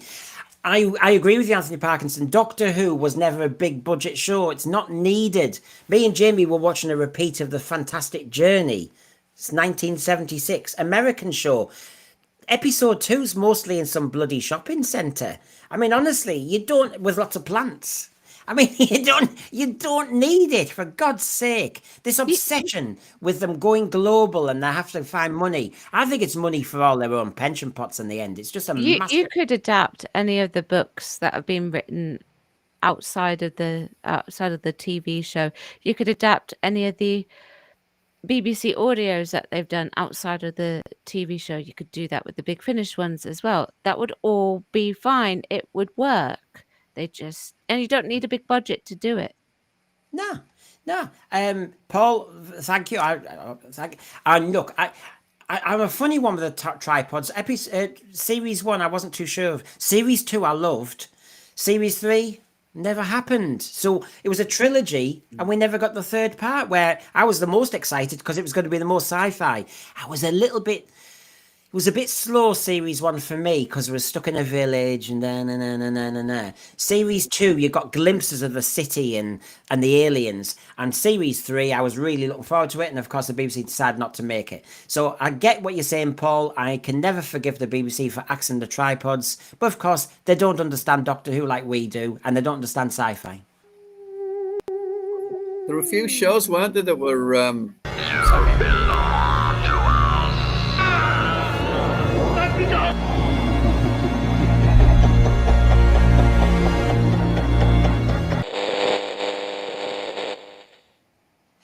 It's okay, I'm getting the names on now. It's all right, Paul. It's just because I'm thanking Paul for doing that. But Paul, go on, your point. I didn't realise there was one. I was just saying that there was a few sort of analogues of Doctor Who, or the purported analogues of Doctor Who. The tripods was one. I think Crime Traveller. Do you remember Crime Traveller? That was on a Saturday, wasn't it? And also, I think even Jonathan Creek, in terms of the quirky eccentricity of the lead and how he would sort of be charismatic and solve problems. I think it's been tried a lot to varying degrees of success, but certainly the tripods. I remember being heavily invested in the tripods and being quite crestfallen when it was discontinued, because I really did want to see what happened. We were getting built up to the city proper, weren't we? We're getting really... Exactly. So the Doctor Who dilemma question continues, and here's a quick, tasty one. So I've asked about reconstructions. I've asked about various things. Now here's the other one. Benjamin Cook. We could just do loads more colorizations. Remember, my theory is Doctor Who needs a few years away. Otherwise, you're going to get more of what you hate, right? That's what I'm positing. So there's lots of different versions we can do. So my next question is, we could just spend a few years, and I'd be happy with it as well, of just some colorizations of the old ones if it weren't heavily edited. What do you think, Rachel? Yeah, I don't mind if they colorize it. It's the editing that I have issues. I had massive issues about the editing with the war games. Yeah. Probably more so than a lot of people. But yeah, so long as they don't heavily edit it, I don't see why they couldn't do it. I mean, look at it. It's wonderful Beautiful to look at. Remember when I went to Utopia Milton Keynes, Benjamin Cook was on a panel and he actually said it. They know there were problems with both versions, Daleks and War Games. And I actually felt for I actually could hear where he was coming from. His boss, we all know who he is, and his boss said all of the colorizations have to fit in with the new Who-niverse and they have to be looking like New Who. Yeah, that's a problem. So RTD is just spoiling this. So my argument, Paul, is can we just have colorizations left alone? But if they're not making Doctor Who, they could maybe spend more money just on proper colorizations and less editing. I think I quite liked the Dalek one, and I know it's not popular, but I quite liked it. I thought it was well intentioned. I also, apart from the adulteration at the end where they had to invest it with some new Who elements and some new Doctors, I didn't like that, but I didn't mind the editing of the War Games. I love that the colorization is just so intoxicating to look at that I think I got sort of pulled in because of that largely. But I didn't mind the edit. I felt it was a creditable attempt to reduce it, but not too much. But we've been burned now because there's always this spectre that they're right at the end. Let's say we enjoy it and we get through 99% of it. There's always this portent now that they might do something to remind us of the adulteration of the current era. So for me, I think it's aversion therapy for me now with these colorizations. See, Paul, this is it. If they want to make it like New Who, which none of us are agreeing, I don't think, and I'll check with Sean in a minute. But Paul, this is the problem, isn't it? Because the War Games one, I was enjoying looking at, and yeah, I knew it needed editing from 10 to 4. That's awkward, but it was the master music, the hint that the War Chief was the master, all that stuff. I'm sorry, that was just too far. Great. It definitely was. And please don't misunderstand me. I much prefer the original format of the War Games. I'm one of those people who doesn't feel that it drags at all. I've sat through it on a binge basis many a time. In point of fact, I think that's how I tend to watch it. I'll watch the first episode and I'll just get immersed. So I fully agree with anybody who doesn't think that editing is necessary. It's just that given that they did edit it, I felt that the essence of the story was retained quite well.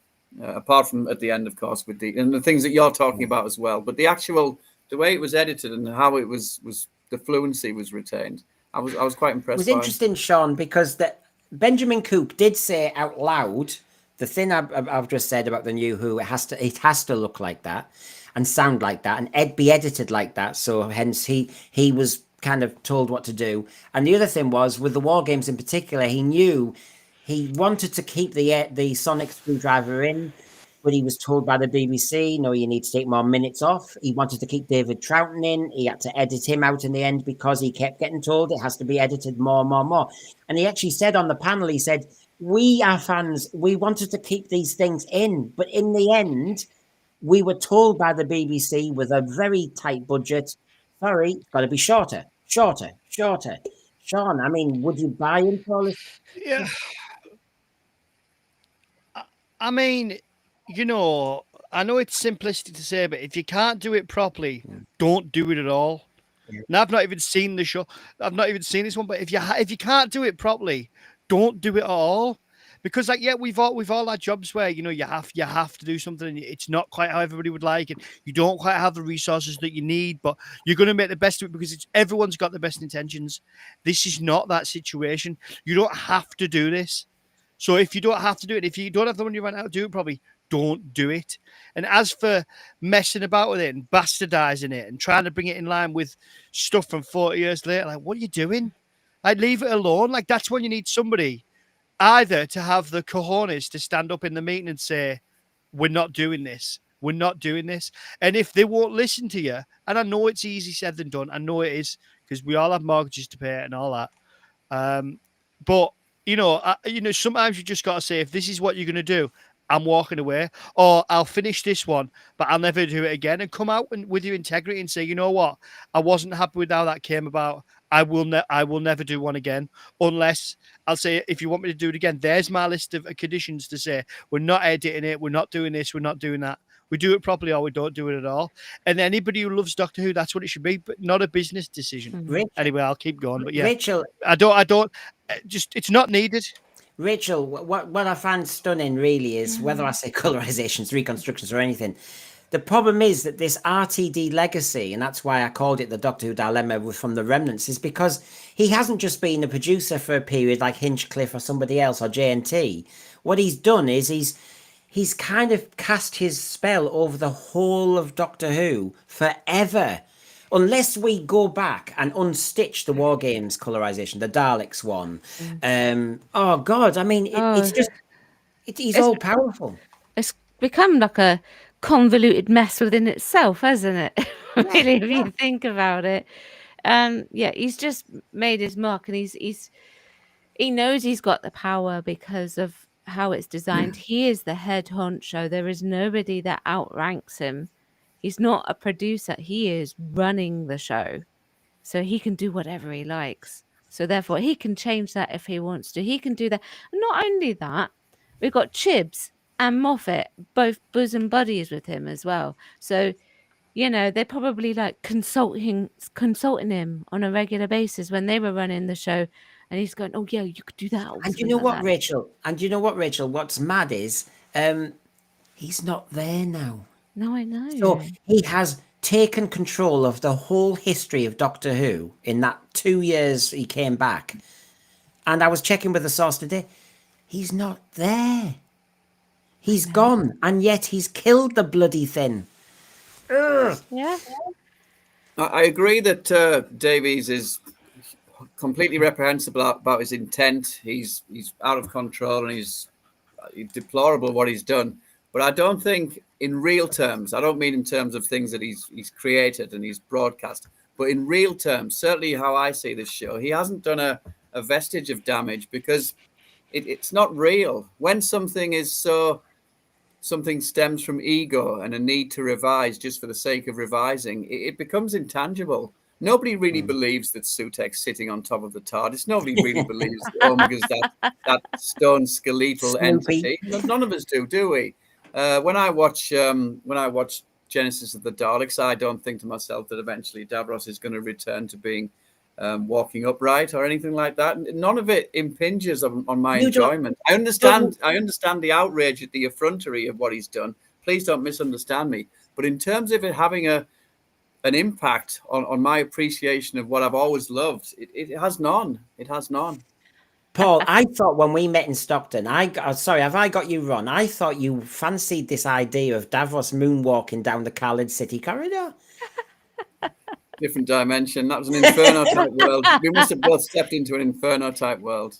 Too much coffee. Get Julian Bleach to dress up in Davros and have his legs on show, and then get him to moonwalk away. I mean, oh God. Yeah, I the whole thing. Anyway, so yeah, there's so much from that one. So yes, colorization. There's another option to buy us time in the Doctor Who dilemma. Go on, Rachel. Just so long as they don't butcher it and add in the new stuff, I would rather have. And now I'm going to be in my bonnet because somebody mentioned it in the chat. I would rather have more time with Rudolph Walker than I would have the regeneration bit at the end. He got yes, because it wasn't in the original. Sabotaged. No, it wasn't in the original. I mean, it's a nice little thing as a standalone little YouTube video that was made, but it was a bit of a cop out. They found it. Oh, that looks good. We'll pay you for that. Okay. You see, Rachel, I think this is the snag. I did fall for Stephen Moffat doing Night of the Doctor when he did a little 9-minute Paul McGann sketch to show. That's okay. Yeah, well, that's what I mean. So this is the problem, Rachel, because as a fan, I was going, oh, you filled a gap there. Thank you. I like that. And then a showrunner will just say, I'm filling another gap now. So at the end of the War Games, I'm showing you the regeneration to Pertwee. And you're going, I know, but you're changing it because when War Games was made and broadcast, nobody knew who the next Doctor was. Yeah, and also, you know, they sacrificed Rudolph Walker, who was actually, I know he's not in it all that much, but he was quite significant to the driving force of those particular two stories parts that he was in, and they just practically got rid of him. He was like chop chop chop chop chop chop chop. It was very harsh. So why don't we? I mean, Zach Whitten, good on you. Davros walking, it's a miracle. Well, I was brought up as a Catholic, and so he went to Lourdes. I think it was the water. I think that's happened. He went there in a wheelchair, and he came away and he walked. It was like, wow.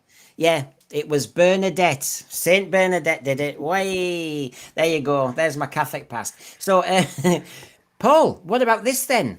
I'm being naughty now. In the few years when Doctor Who needs a rest, we've got the Fugitive Doctor stories.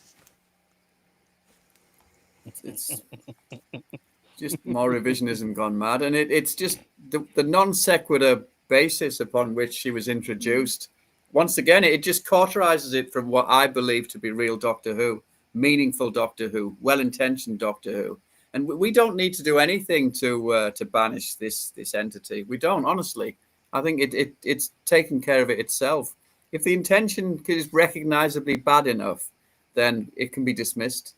And that's how I look at this. And I can see I'm going to have to start a sense-free meeting in Belfast. I've got Farsight, Jim Hillis. I've got Ryan, who's on our show.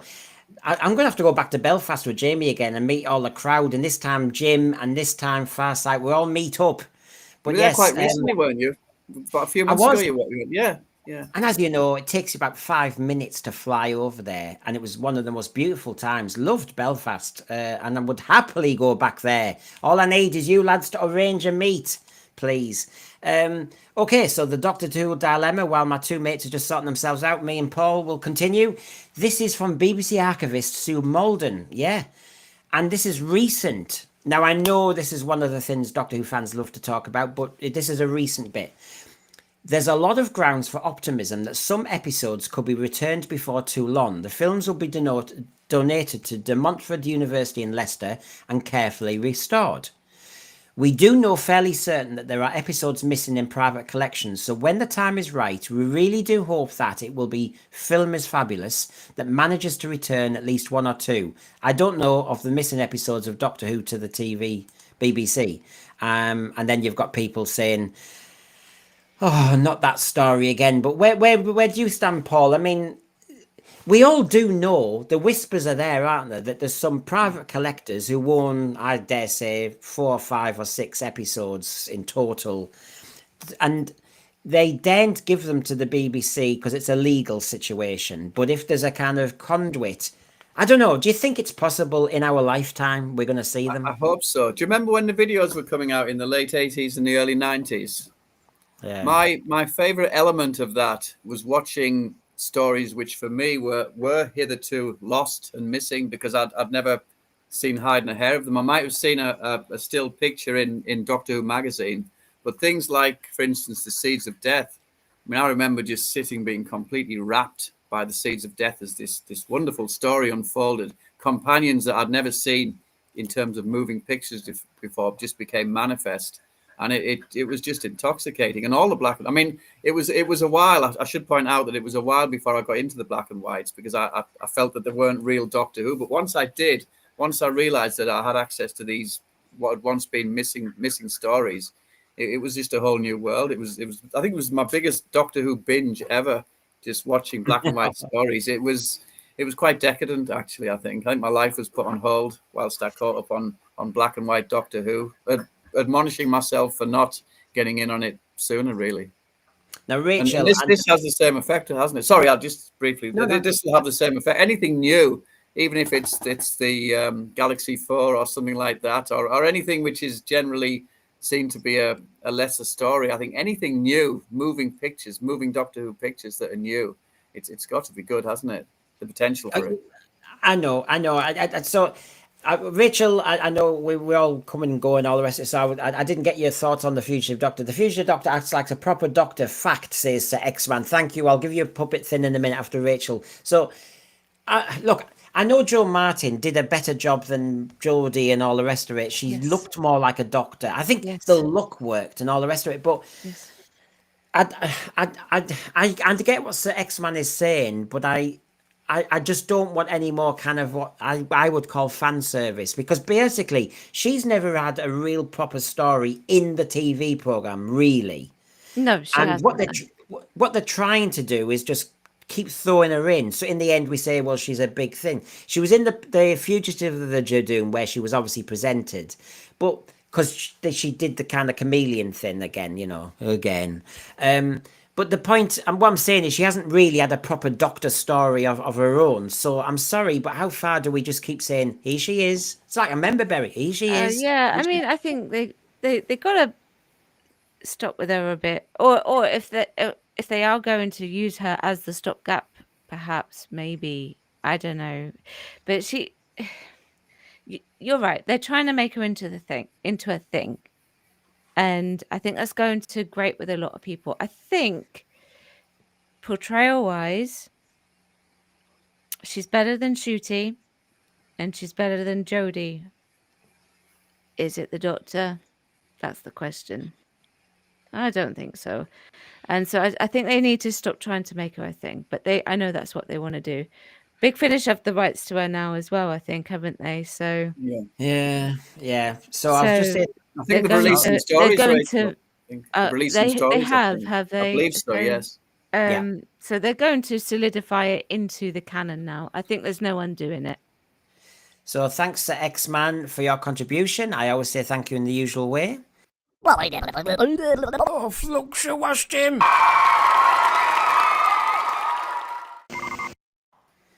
Thank you very much. So, Sean, your thoughts then? We were just starting to talk about missing episodes and private collectors own them and all the rest of it. Where do you stand on this, Sean? Do you think, oh, shut up, let's move on, who cares? I mean, for one, the Fugitive Doctor hasn't earned her stripes. You've got to earn your stripes. She hasn't, so let it be. With this, I honestly, I don't know. I mean, it comes to something, doesn't it? When we're that desperate for some decent material, we're like, any collectors maybe hiding a Doctor Who story or two, maybe in the basement, anything.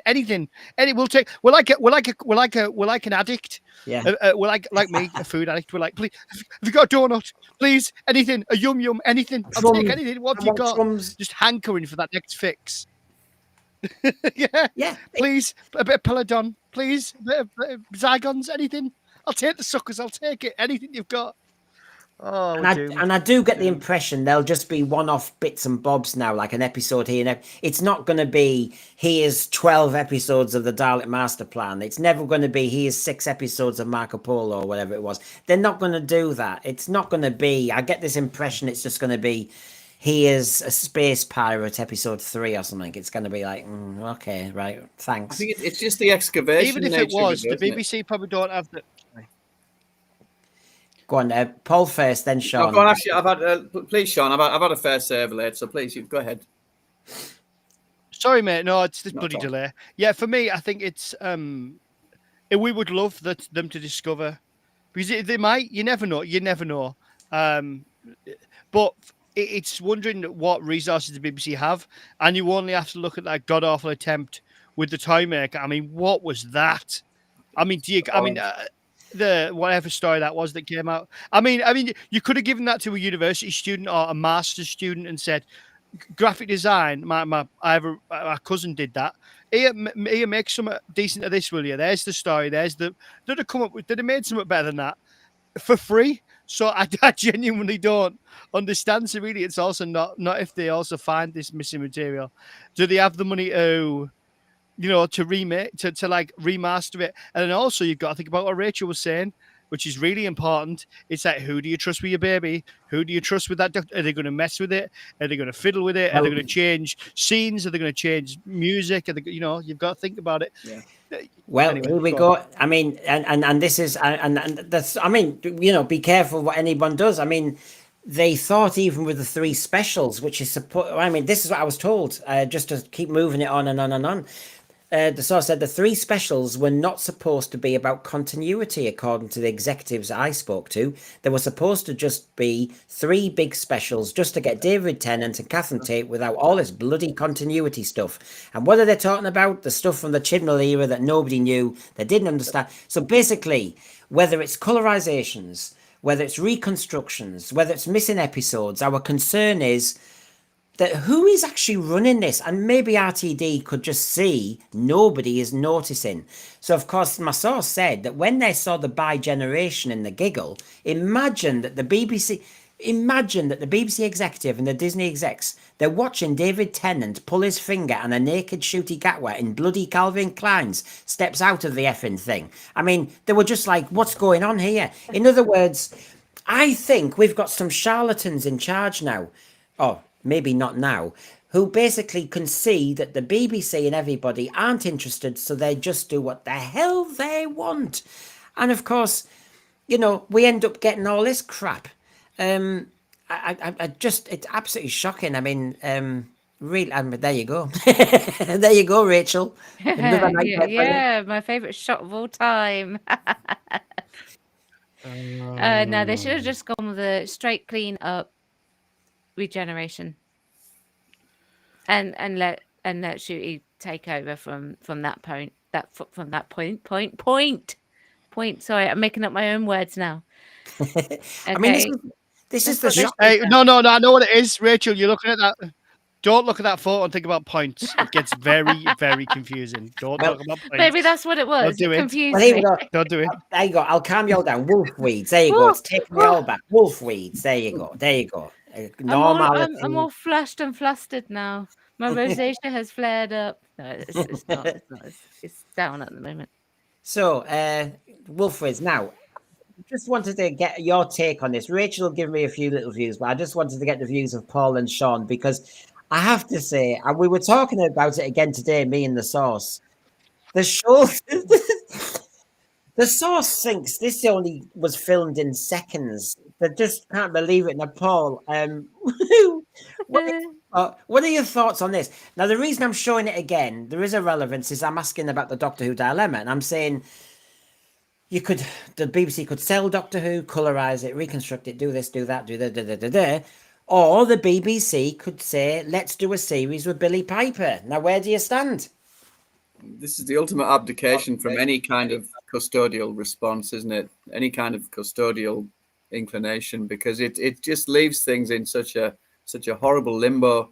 I mean, my belief is it stems from Davies' egocentricity. He wants to sort of symmetrically end with Billie Piper, and other people have said this as well. And start with Billie Piper. It's a way of him sort of bookending his contribution to Doctor Who, his sizable contribution to Doctor Who, and also perhaps, at least in his own mind, making it seem like the quality in this current era is equal to that in his first sort of tenure as showrunner. None of which is true, of course, but that's what I think he's trying to gaslight some fans into thinking. That's why he's done it like this. This symmetry, this abysmal, needless symmetry, throwing things up in the air. Even if Piper's not to be the Doctor, it's a significant enough insult, and the pointlessness of it just leaves things in an even worse state than they've been. So, Sean, nothing good about it. Sean, what do you reckon to this then? Take a look at that picture. I mean, maybe this is the future. Maybe it was meant to be that what you've got is a white face on a black body. Brilliant. This is the future. And it's a woman's head on a man's body. This is the future. This is what the BBC were leading us to. Yeah, nice setup, Brennan. I'm not hitting that ball. For me, I mean, can I swear? Or are we not supposed to swear? Well, if you're not playing the ball, I'm going to ban you. No, I'm going to. It looks absolutely dreadful. Add an expletive in there. It looks dreadful. Going back to my example earlier, if this was I don't know why I've got all these university examples today, but if this was somebody's dissertation in a bloody graphics design course or a special effects course, you'd say, which big industry around Middlesbrough, to be fair, that you'd go, this is shite. Get rid of it. Well, this is what you brought. I'm disappointed you thought this would get you a pass. I'm disappointed in your judgment. Can you imagine? Go away and think about what you've done. Can you imagine her in a nightclub? I mean, would you be interested with those shoulders, that physique? I mean, look, it's amazing. She-Hulk. I mean, I don't know. I don't know. I was just thinking that face, but manly shoulders. It's a very confusing time for it's a very good for anyone. I think this sums up. I mean, just look at this. And what was with the voice as well? Can I just say I'm sorry because what was with the voice? That it wasn't Rose Tyler's voice. It was just it wasn't the Bad Wolf voice that she did, the kind of posh weird thing. It was just like hello. You're like, what? It was like a joke. It was like a joke. Well, the whole show's a joke now, isn't it? But Paul was right. It's a complete it's like Pontius Pilate washing his hands. Well, I'm done. I'm out of this. I can't be part of this. This is a bit like really. It sums up where the BBC are. They've presented on screen a black-white doctor, a man-woman doctor on one image, good or bad. That's what they've done. A photoshopped. It's a bit like those primary school books, you know, when you've got the trousers and skirts and you can change that. And then the top bit, you change the heads. They've turned us into primary school CBBS. And it's like, I think the next doctor should be a woman. Flick, flick, flick, flick. There's her head. And a black body. Flick, flick, flick. Yeah. I mean, honestly, I know they've mucked it up, but they've really summed up their state of mind, which is this is how you muck up Doctor Who with tick box, tick box, tick box, and a bit of glue. Unbelievable. So, just to add to that, I mean, she goes, this is a minefield. It was last minute. Yeah, tell me about it. Last minute. You can tell it's no last shit, Sherlock. You can tell. Yeah. Sean's right that, hello, whatever it was that she did. You could tell she didn't have a lot of time to think about it. Yeah, I think Jamie did a better job. Here, look, hold of this. Did you know I'm Brendan Noble, former teacher? Yes, we know who you are. Hello. Doctor, wouldn't mind cloning you. Typical sense sphere. So I think Jamie got it better. Oh, hello. Jamie nailed it. Yeah, he did. He's got too good at that, actually. So, right, okay. this bit I was trying to show the other day. This is what was said online, and just to kind of finish off on the Billie Piper thing for everybody. It's previously been reported that Piper was brought in last minute and that other plans either called for Gatwa to stick around, blah, blah, blah, whatever. The scooper Daniel Reichman has weighed in on what the plan is for Piper's doctor, explaining, my understanding is that she'll be the doctor, but more in the way David Tennant was the 14th doctor, just for a limited time. All right, discuss, Paul. Well, it's just more of the same, isn't it? It's taking it in a direction that just it needn't go in. I mean, none of this is necessary now, and it's effectively cancelled itself. Excuse me. I don't think the question of whether the show needs a hiatus or whether it needs to go away needs to even be addressed anymore, because it's doing it to itself. So unrecognizable is it to what we all know as Doctor Who. It's just created itself as a little offshoot. We can laugh at it and we can point at it and we can mock it, but that's all it is. It doesn't bear any relation to what we all grew up with in our various sort of guises as fans, whether it be New Era, you were introduced to the New Era. Nobody who's been introduced to Doctor Who and is part of our community and who loves the show as we all do recognizes this as Doctor Who. So it's essentially cancelled itself. It's gone, really, in every meaningful sense. I truly believe that. I've done for a while.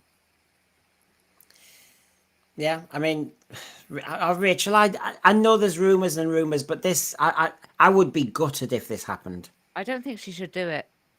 I think she should just stay well away. I mean, I know she did it as a favour and whatnot, but it just ruins it, because now what's going to happen is, if RTD has gone and they decide to bring it back, the next person who takes over has either then got to fill in what's going on with Billie, or has got to disregard it altogether and do what RTD did back when he brought the show back originally, and just sort of bring it back with a brand new doctor altogether, without going from Billie into this new doctor, like he didn't go with Paul McGann into Christopher Eccleston. It's just created a big sort of convoluted mess that someone is going to have to save one way or the other. And I don't think Billie should do it. I really don't. I think it's going to perhaps tarnish everything that she's done in the past with the show. Yes. And people won't be able to unsee Rose. They just won't. Yeah. Surely her agent's too. Surely her. I mean, she's done some good stuff. Mm. Surely her agent's too good. Surely her agent will say to her, "Look, you've done your mate a favour. You've done a 3-second cameo. Yeah. Don't worry about it. No one's going to hold it against you. But you are not going back to this show. It will be the death knell for your career. Like, do not do it. You don't need the money. Yeah. Just don't do it. Don't do it." But then, there's the rumours about if they bring Tennant back again. The thing is, though, that the problem with all it is, it's so stupid that they might do it. Like Paul was kind of alluding to earlier, we've all alluded to, the rules have been thrown out the window in flames. There's no rules anymore because they don't care. So they're not bothered. They'll throw whatever they can at the wall, and you can't trust them not to try it. That's the terrifying thing. Rachel? I can't remember what I was going to say. I was just looking up Billie Piper's agent. I couldn't remember who her agent was. What I will say is that talking to the source today, he's got more to say on that. So I will throw more in later on that when I've got the transcriptions for it. So that's that, folks, on that one. There you go. We had the clickbait, and the clickbait happened, and nobody was really bothered. So what else? Well, this is just to calm everybody down. We could have more political Doctor Who, more agenda Doctor Who. That's our agent. There's a long speech there he gave to Your Manchester. I did that explosive bombshell show where he talked about the politics nowadays and what Doctor Who should have in it. And he talks about pride marches and everything. He goes into lots of detail about what he's angry about. We know that Jaguar, I mentioned this months and months ago, the Jaguar effect on Doctor Who. Well, look at what's happening in Jaguar. So, yeah, that worked well. And, of course, this was an interesting one that I did talk about before, Paul, but it's made me think now. This is RTD. Now he's talking about when he did Why Don't You, the kids show. Oh yeah, of course he did. Yeah, I remember that. It was a magazine show. I just followed my natural bit, and so I started putting gags in and running jokes, and then the running jokes became almost like little running plots. And eventually, I kind of did loads of episodes, and one that ended on a cliffhanger, and everyone liked it. I picked on the cliffhanger bit before. Actually, Paul, right in front of me, he's given away how he writes series. You know his narrative arc. He sees them as like as running jokes, a bit of Mrs. Flood, a mention of Susan Twist. And then he's been doing this with kids shows and he's just continued the same. Now I've realized, oh my God, that's how crap you are. Well, in fairness, I think there was a lot more cohesion to how he did it, a lot more method to whatever madness it is back in 2005 to 2009. I think he made it work because it was, once again, I've used this term a lot, but good intent. I think he cared back then. And I think he cared far more than he does now. And I think he was in a good place with the fans. And I think he largely did put fans first. He was very protective, for instance, of Big Finish, which was decent then, not the atrocity it's become now. So there was a lot of benevolence to that incarnation of Russell T Davies. But now, unfortunately, the things that you're describing quite rightly are what hallmarks the show, because there's no discipline involved now. He's doing these things that he describes, but without the discipline, without the rigorous method, and without even paying lip service to what Doctor Who is about, what good Doctor Who is about. So yeah, it's definitely, that's, if he's doing that now. It also shows me, Rachel, that I know this is way before your time, but the point is he takes somebody else's show and does his own thing with it. But I mean, changes it. He changed this kids magazine show into a sci-fi running gag. And Doctor Who, he has basically done the same too. He's turned it into something he'd like, is my personal opinion. Fair enough. Yeah, fair enough. Rachel? Yeah, I forgot I was on mute. Sorry. Yeah. I would agree with everything that's been said. I don't really have much to add to that. He's just done what he's wanted with it, really, pretty much, hasn't he? So yeah, it's just and it shows.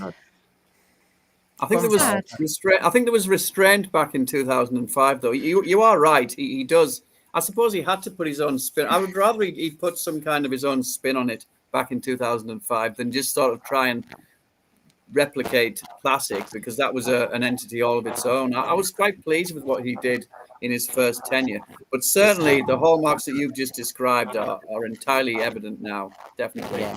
Sean, have you got anything you want to say about this before I move on? I mean, you know what? I think no, I don't. Sorry, no, I don't. That's okay. You know, I've got plenty. Are we all Daleks now? Something's going on with my sound.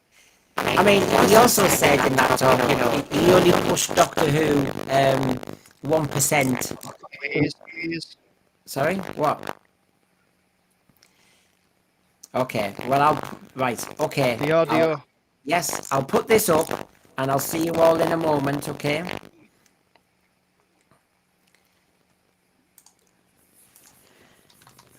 Yes, okay, so Brandon was a Dalek. Oh, yeah. Yeah, so shall I read what he's put up on screen then? By all means. Yeah, okay. I think it was just like nudging the proper LGBT side of everything by 1% in that direction. But it's 2025. You also have to look at what others are doing. I find a lot of the other science fiction franchises very straight, very masculine, very testosterone.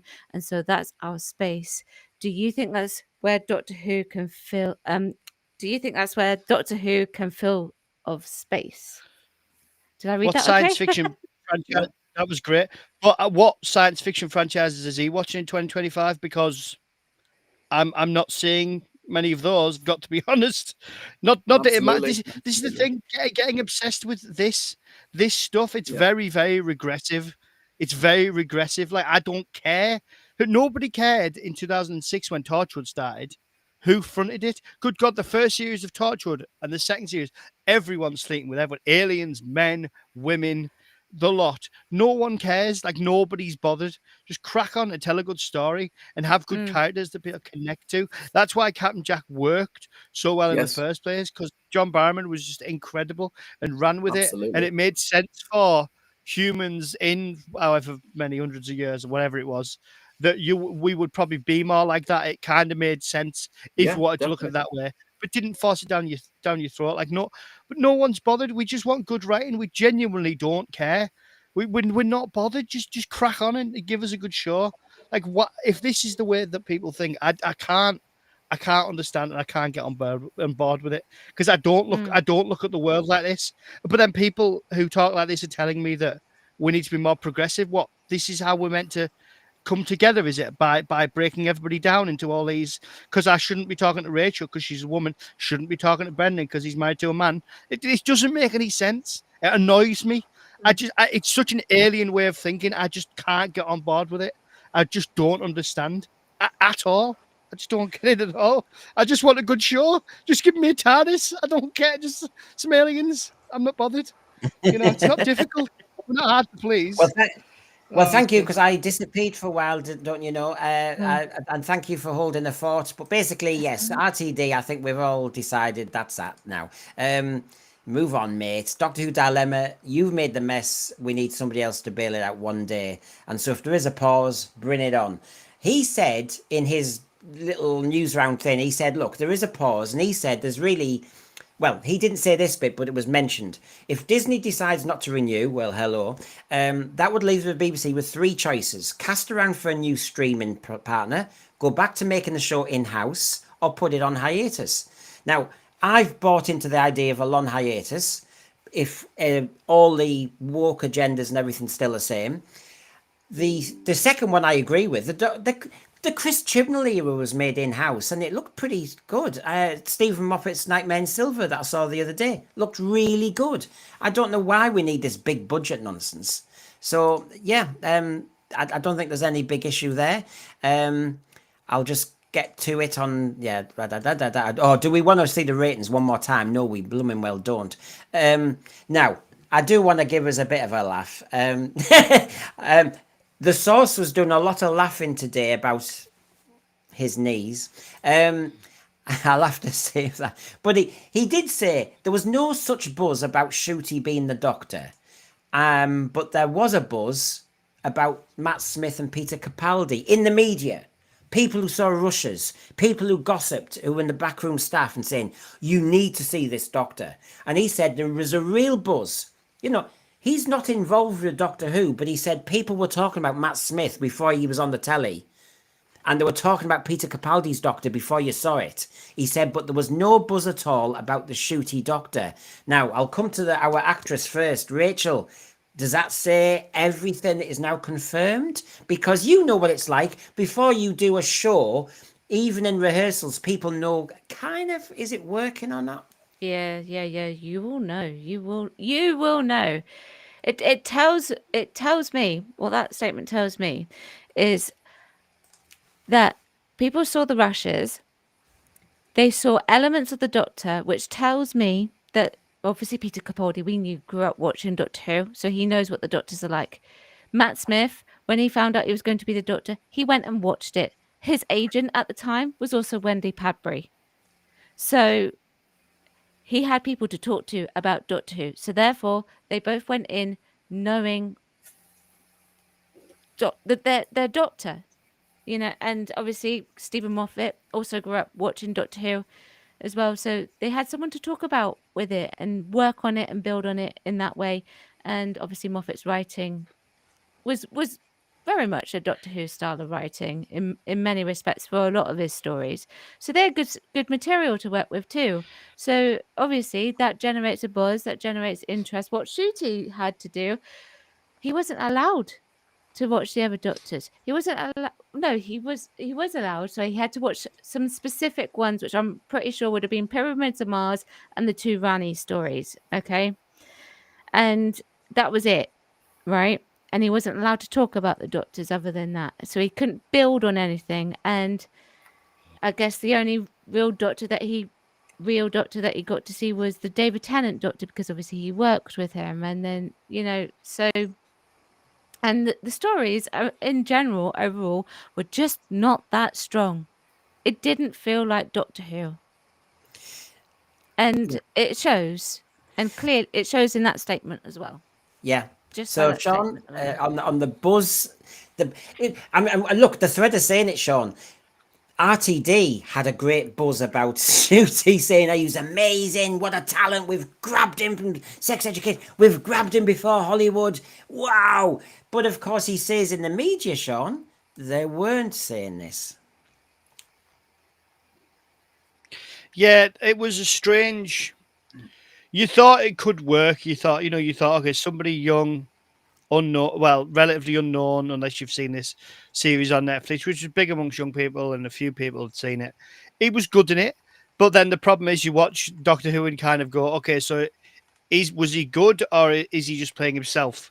That's kind of what you think when you think back to him in Sex Education. But in terms of there being a buzz, I think it's less about the language has changed, and this is film and TV. Like, you don't see anybody, barring maybe Tom Cruise and a few outliers, nobody comes out and says, watch this show, the new series of Doctor Who's going to blow your socks off. Honestly, this will be worth sitting down on a Saturday night for. Forget recording, forget this, watch it live. You will love it. We're not releasing it early. We're not releasing it on streaming till a week later. You go watch it live. You'll love it. This will blow your socks off. We've got an incredible actor. No, just from the way, like, you got the feeling when it broke that it had been broke because somebody had found out and they were going to reveal it.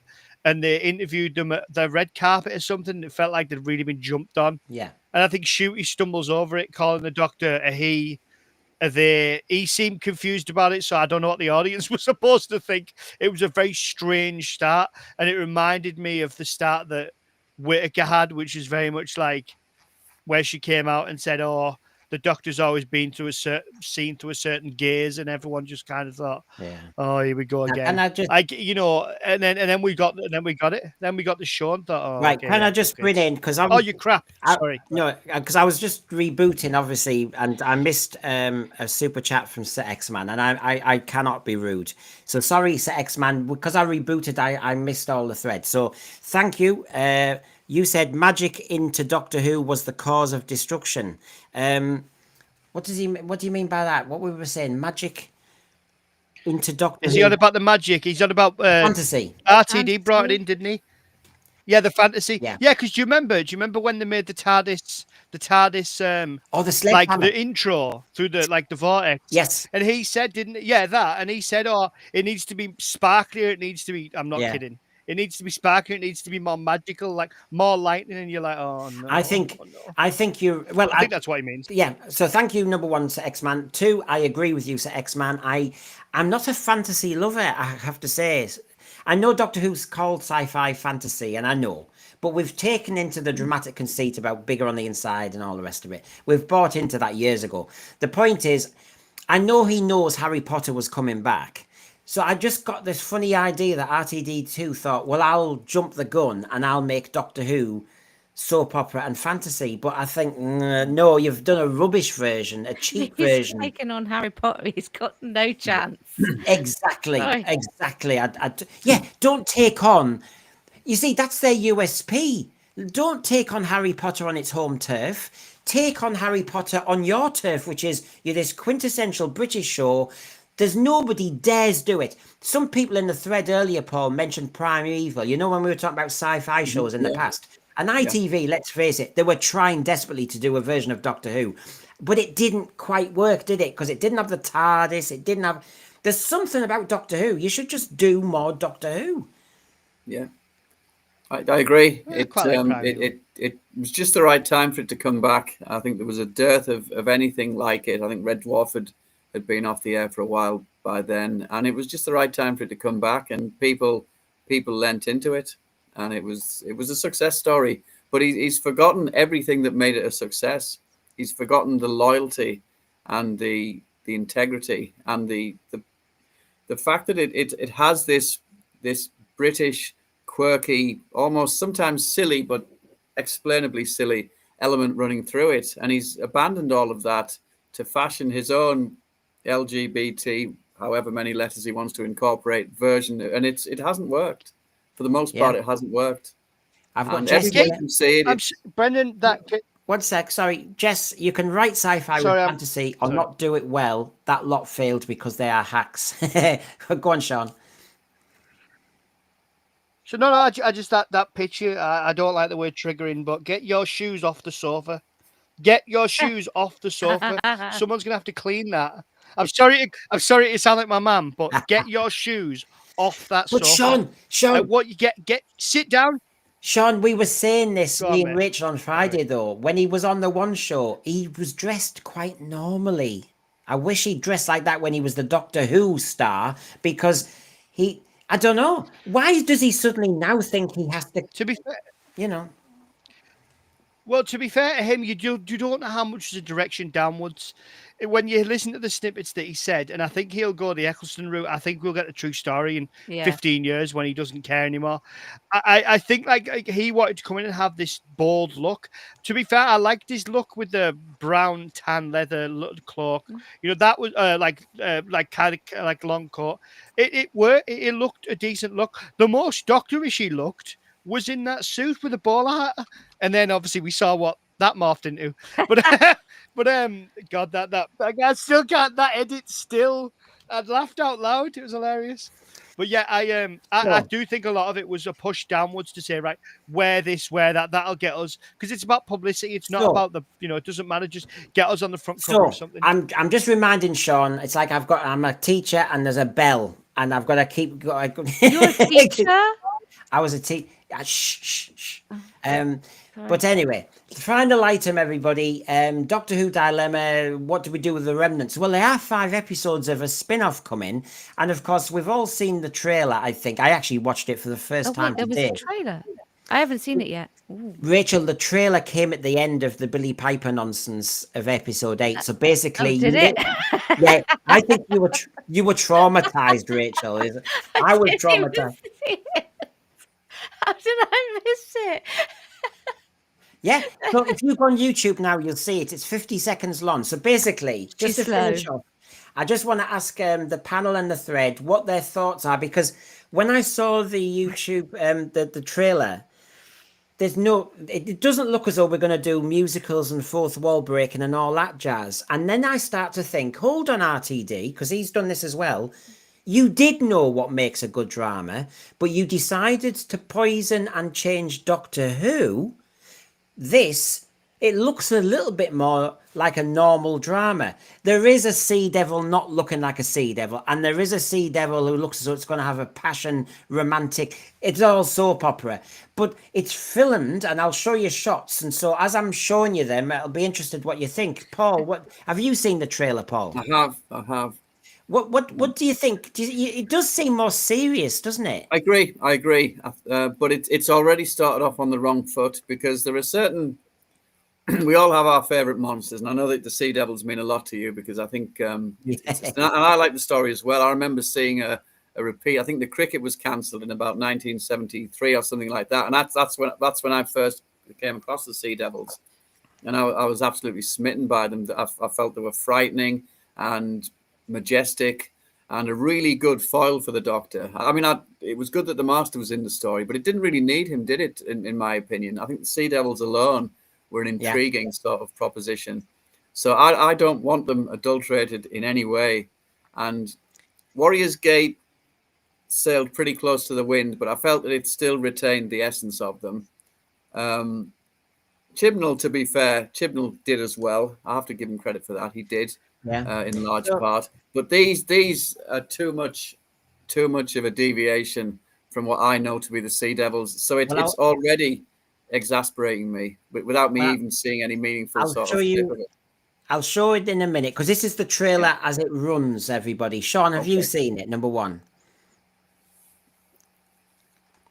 Yes, I have. Right. Okay. So, we've seen Doctor Who for 2 seasons under RTD. This is also part of the Disney package. And yet, I have to say, having seen it, it looks as though it's taken itself more seriously. And you know what? I can't win on this one, Sean, because in one way I want it to be a bit more Doctor Who-ish for once. The other thing is, if it is, I'll be bloody furious, because why didn't they do that for 16 That's it. episodes? Yeah. Yeah. All it You will do know what it's going to be, though, don't you? Like we've just had RTD2, Doctor Who. This is RTD2, Torchwood. I will hear nothing else. That's what this is. If John Barrowman was in the club, shall we say, if he was still, he'd be leading this. I guarantee it. This is RTD2 Torchwood. But like you said, I think it's just going to be an awful lot about the environment. I can't help it. I think it's going to be style over substance, and I think never trust something with a good trailer, and the trailer wasn't even that good, so I just don't buy it. Even Unit, I've been burned before. but even Unit looks like it's supposed to be, what it's supposed to be. You've got big shots, you've got the helicopters. Now, instead of having bone monsters, you've got helicopter zoom shots, aerial shots. It looks expensive in Mallorca. And you're thinking, why the hell didn't you do this with Doctor Who?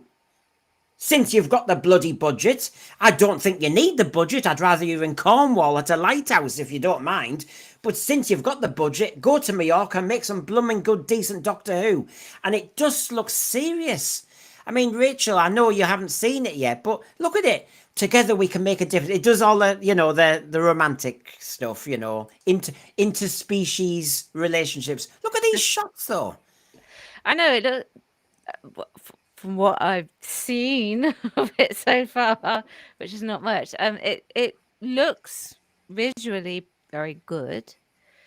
But this is an RTD trailer, so it'll be interesting because he has a habit of putting a lot of things that happen. Give her a rest.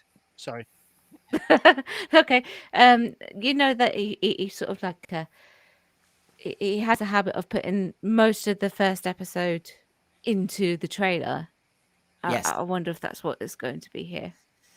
Well, sorry, I'm a right old party pooper. It's all right. So X-Man, thank you very much. New Sea Devils look cheaper than the original. Now, I'll go to the shot itself because it seems like she's almost slightly in disguise anyway, because we see what she looks like. There's the mask. I think it's almost like a warrior mask. We'll only know when the trailer's on, but I have to say, New Sea Devils looks cheaper than the original. Wait, that's a Sea Devil?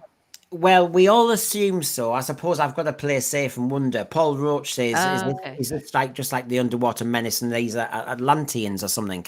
But look, did you see? One second. Sorry, I was going.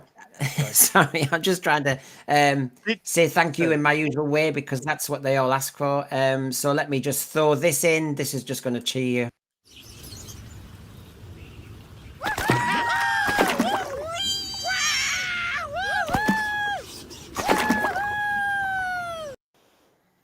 Sorry, go on, Sean. No, I was just laughing at something that Garbage put in the chat. Now, it's that ridiculous, but it might be true at the same time. But either way, I love it. He put, I heard a rumour the sea devils throw rubbish from the sea onto the land. Lol. And, when you're like, you're not quite sure, but I could see it happening. I know. It's and remember, while I'm at it, Garbage, our moderator on his channel, remember he's got a channel, Garbage Who. He does all the AI. Please go and have a look, everybody, and subscribe. Well, Garbage Who, please. Yeah, Demorpin. Is it bad that I want them to have used the original Sea Devils costumes? And I've got an interview coming up with Robert Alsop, who did the Legend of the Sea Devils. He was in Hexham. Great capture by Neil Cole. And actually, and you'll see my interview, I asked about the Sea Devils and the costume and the netting and what we wanted. It's interesting, how much people are told what to do, even if they're top designers, etc. Fascinating. What were you going to say, Paul? So I was actually just saying that I didn't know about Garbage's channel, and I'll be sure to subscribe. I didn't realize he had a channel. So. Oh yes, everybody, Garbage Who? Yeah. We're all mates here. We've got chat about it, don't shout about it. Queen of the Walk. She's always, well, she's done Earthshock today, review of Earthshock. So tune in. It was on at 4. So have a look at that one, for example. But she doesn't just do Doctor Who. We've got Sean review it himself, him and Sarah, my Sarah, who does films, isn't it, really? A film, TV, documentaries. We do a lot of Titanic stuff. So if you like, there'll be something over there you enjoy. So if you look at that, this is what we're talking about. So maybe the mask is off, but if that is a sea devil, then I'm out. I'm sorry. This Absolutely. is just. I'm sorry. Yeah, I'm not a big fan of the sea devils, but you just got to draw the line somewhere, haven't you? If this is a sea devil, Well, it needs to look distinctive. It's starting to look too human-like, isn't it? Moffat started this with his Silurian Yes, rehash. That's true. Yeah, They were nothing like. I mean, at least I know Warriors of the Deep gets a lot of stick. I like it. Certainly, I like the story. But I felt, as I said before, the deviation wasn't marked enough to really complain about. They still retained the basic Silurian profile and the Sea Devil one. This and that other thing, I think this is meant to be some sort of evolution, I believe, as far as I can gather. But the other clips that we've seen where they purportedly look more like sea devils, I don't think they do. The deviation is still too much. It's just adulteration for the sake of it, so that they can put their own spin on it. Sorry, Brendan. No, I was going to come back with it. Paul, do you know what? We started the show talking about, how the BBC is scared of doing Doctor Who as we know it, which is to scare the kids. If you look at that Sea Devil, it explains everything, Paul. That they're never going to give us the Sea Devil that scared me in 1972. No, they're not, either. They're going to give us this version where she can also have a snog at the same time. That's it. That's what it's for. And as I say, Moffat essentially did this with his ridiculous bestiality between the maid and Madame Vastra. And it was distasteful. I never liked all of that Paternoster stuff, if I'm honest with you. I didn't like what he did to the Sontarans. And a lot of these sins can be laid at his door. I know it's easy to sort of just categorize it all as Chibnall and the second coming of Davies doing all of this. But Moffat laid the foundations for a lot of the nonsense that we're being subjected to, in my opinion.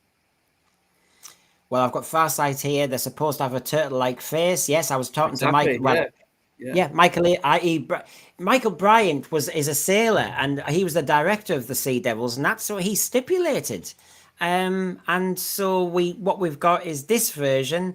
Lots of drama. United. Whoa, there you go. That's just for you, Sean. But maybe, Sean, the truth is... Oh, yeah, she does. She does that. Well, maybe that's what she's saying. She's saying you have to stop. And what she means is the whole Doctor Who thing. Stop. This is it. So is she a bit like Missy turning good at the end? Is that what it's going to be like? I don't. Let's hope so. And we've got a bit of trouble. Look, we had it in Giggle. We had it at the end of both series. You get a bit of action with about 70 extras, and you're going, oh, a bit of CGI. Wow. Oh, look at that. That looks like the Star Beast. Remember Star Beast? When we had a night street scene with Beep the Meep and the Wrath Warriors, and we get a similar shot. You've got some Land Rovers and everything. And again, I have no problem. The lighting looks good. They're on a bridge. This looks all great. We're in London, clearly, because I recognise the lamppost. Brilliant. Why am I still not thinking this is going to be? And of course, they're standing there, and there's the Sea Devil, I assume. There she is. She's been caught. I think this is a skit on lockdown. When that scientist was caught playing Nuki with his girlfriend, and this is it. This Sea Devil, she's played Nuki with Russell Tovey, and she's got caught. This is an anti-lockdown thing. This, isn't it? I look forward to seeing the puppet show of that. I really do. And there you go, everybody. I mean, Rachel, don't you want a bit of love? No. Not in things like Doctor Who. Just stick with the story. Good storytelling. I mean, you have to stop. Will you trust me, Barclay? No. And there's millions of females on the planet, and Russell Tovey's character is going to go, oh God, she's tasty. We were saying this with Billie Piper on Shooty's Body. This doesn't work. Why would a man, I'm sorry, I'm trying to get into being a red-blooded straight male. Why would he go for a turtle-faced reptilian woman? Why didn't he just go for a lass down the bongo club, Sean? Sorry, I will. I mean, have you been in the bongo? No, yes, no, I have. I'm Yeah. not going there. No, I don't know. I just don't know where they're going to go. And after those two series, I don't trust this to be. They can soup it up and make it look dark, but it'll all come down to the writing. Yeah. And if it's the writing that we've just had for the past couple of years, it'll be the most. He'll be stood up in court or whatever that hearing is, and he'll be like, "We've done this for too long. We've abused our oceans, poisoned our air. We crippled the planet for our children." Preach, Sean. Preach. Yeah. Preach, brother, preach. It just won't be any good. We just know so it doesn't matter how. Because I'm not going to lie, that trailer for the Star Beast, that first trailer. Yeah. Oh, I thought that looked great. They had the street scene, cars were getting blown over, started with the shot of London, the music. It felt like, oh my God, Doctor Who might actually be back. Well, silly me. So I've been burned before quite a few times now, and I've just got no leeway. This is the final shot that I've got from the thing. So that these are the reptilian bombs, or new baby sea devils. I really don't know where to go with this, because Peter McTighe did in that trailer. Remember, he did have that little thing with Joe Grant and a baby sea devil. Now, are these baby sea devils? Who knows? Or are they bombs? Like reptilian bombs. I'd prefer them to be bombs and not baby sea devils. But I don't know. This takes me back to Green Death slightly to see the pots. But anyway. They might be doing something analogous to what the classic era did with the. I'm not saying that this is a virtue, because I don't for a moment think that it will be, but they might be doing what the classic series did with the Ice Warriors, where they'd have a stocky reptilian motif, and then they'd have a more humanoid one. Maybe they've borrowed it from that. It won't work, of course, because we all know the reasons that they're doing it for. But maybe that's what was the plan. Maybe that's where it's derived from. I don't know. It's just idle speculation. Well, David Harding in Toronto says there were maybe sea devil suppositories. That's a good way to finish. Flux. Rachel's been working. She's been doing reviews, and she now needs probably rest. But basically, give us a shout out for your channel, please. Yes, my channel is called Chat About It, Don't Shout About It. Unnecessarily long title. I do apologise. I did want it shorter, but there you go. Yes, so I release videos Sunday through to Wednesday currently, and I cover Doctor Who on a Sunday normally, and then we cover more spicy topics during the week that's generally surrounding woke issues. Tomorrow is Sydney Sweeney. If you're talking about sauce, that's pretty saucy. Okay, because that is just like an explosion. And well, the video didn't take the course of direction that I was originally going to take it in, because it was well, it's just keeps adding to itself. So that's going to be quite fun. So 4:00 tomorrow for that one, should you wish to see it. And obviously Earthshock went up today at 4 p.m. as well. There you go. So please, if you haven't seen her, chat about it, don't shout about it. The Queen of the Woke, she's there. She's a regular panelist on here, and she does her own thing as well. So please give her a like, subscribe, and all the rest of it. And Sean, you and my Sarah. Oh, wait till she hears this. My Sarah. Don't. So go on then. She doesn't listen. It's fine. She doesn't listen. Me and my friend Sarah, we do our podcast, Review It Yourself, film reviews without the faff. Basically, film reviews, TV, documentaries, just without all that. When you listen to film podcasts and they're very hyperactive and over the top and say everything's amazing, bit of a shock, but you're not going to get that with me. New episodes every Sunday. We've been going for the almost 4 years. Started way back in October 2021. So it's been a good old few years. Thanks, Garbage. There's the X. So yeah, you'll get all links there. Any listens, but there's a lot of Doctor Who stuff on there as well, if you want to go back and listen to some of that stuff. I also have an episode where I actually had my way back when RTD was first announced. I have a really short episode that I talked about my hopes for the new era, and I haven't brought myself to go back and listen because I think it will hurt. So yeah, if you want to go back and listen to how stupid I was, start there. Painful. Well, you've got another subscription, Rachel, from Grant G, and thank you, everybody. Thank you. And this is where I want to finish as well. I will say thank you, obviously, to Paul for coming back on. We need to meet in Stockton, don't we, Paul? We need to get that meeting sorted out. I know you've been waiting for me to get back on that one. But everybody, can I just say thank you? 369 shows, 18 months, 2,000 subscribers. Thank you. Thank you, everyone. This is a freebie tonight. Well done. But it needs to be said. I think thanks needs to be said. Thanks to Rachel. You've been on our channel for a long time now, last summer through. And so you've given me all those hours and time.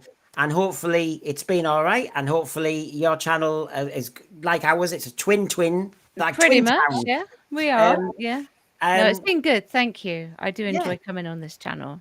Sean, thank you. Also, we've met a few times at the Borough match, and then you stalked me on Christmas Day. That was dodgy. That it was like he was curb crawling. He kind of came up from behind us. That was really dodgy. That Sean. So yes, he's like a sensory stalker. What's this? This is news to me. Do I have a twin? What's this? Remember when what's going on here? When you casting aspersions on me? You waved at us on Christmas Day and then stopped the car, didn't you? And you wound the window down. It was really dodgy stuff. Oh God, yeah. Well, I was. Right, making it sound really seedy. I was coming back from my granddad's stalking Christmas Day, saw my grandma and granddad. What? Hang on. What kind of freak goes for a walk on Christmas Day for a start? Why aren't you inside drinking sherry? Walking dog. Walking dog. Oh, I can't do that. Don't call Jamie that. Jamie, right, that's it. We're meeting you at the match, and Jamie's going to give a free slap to you. There you go. It was my job to walk my parents' dog on Christmas Day. Promises. I don't do that this year.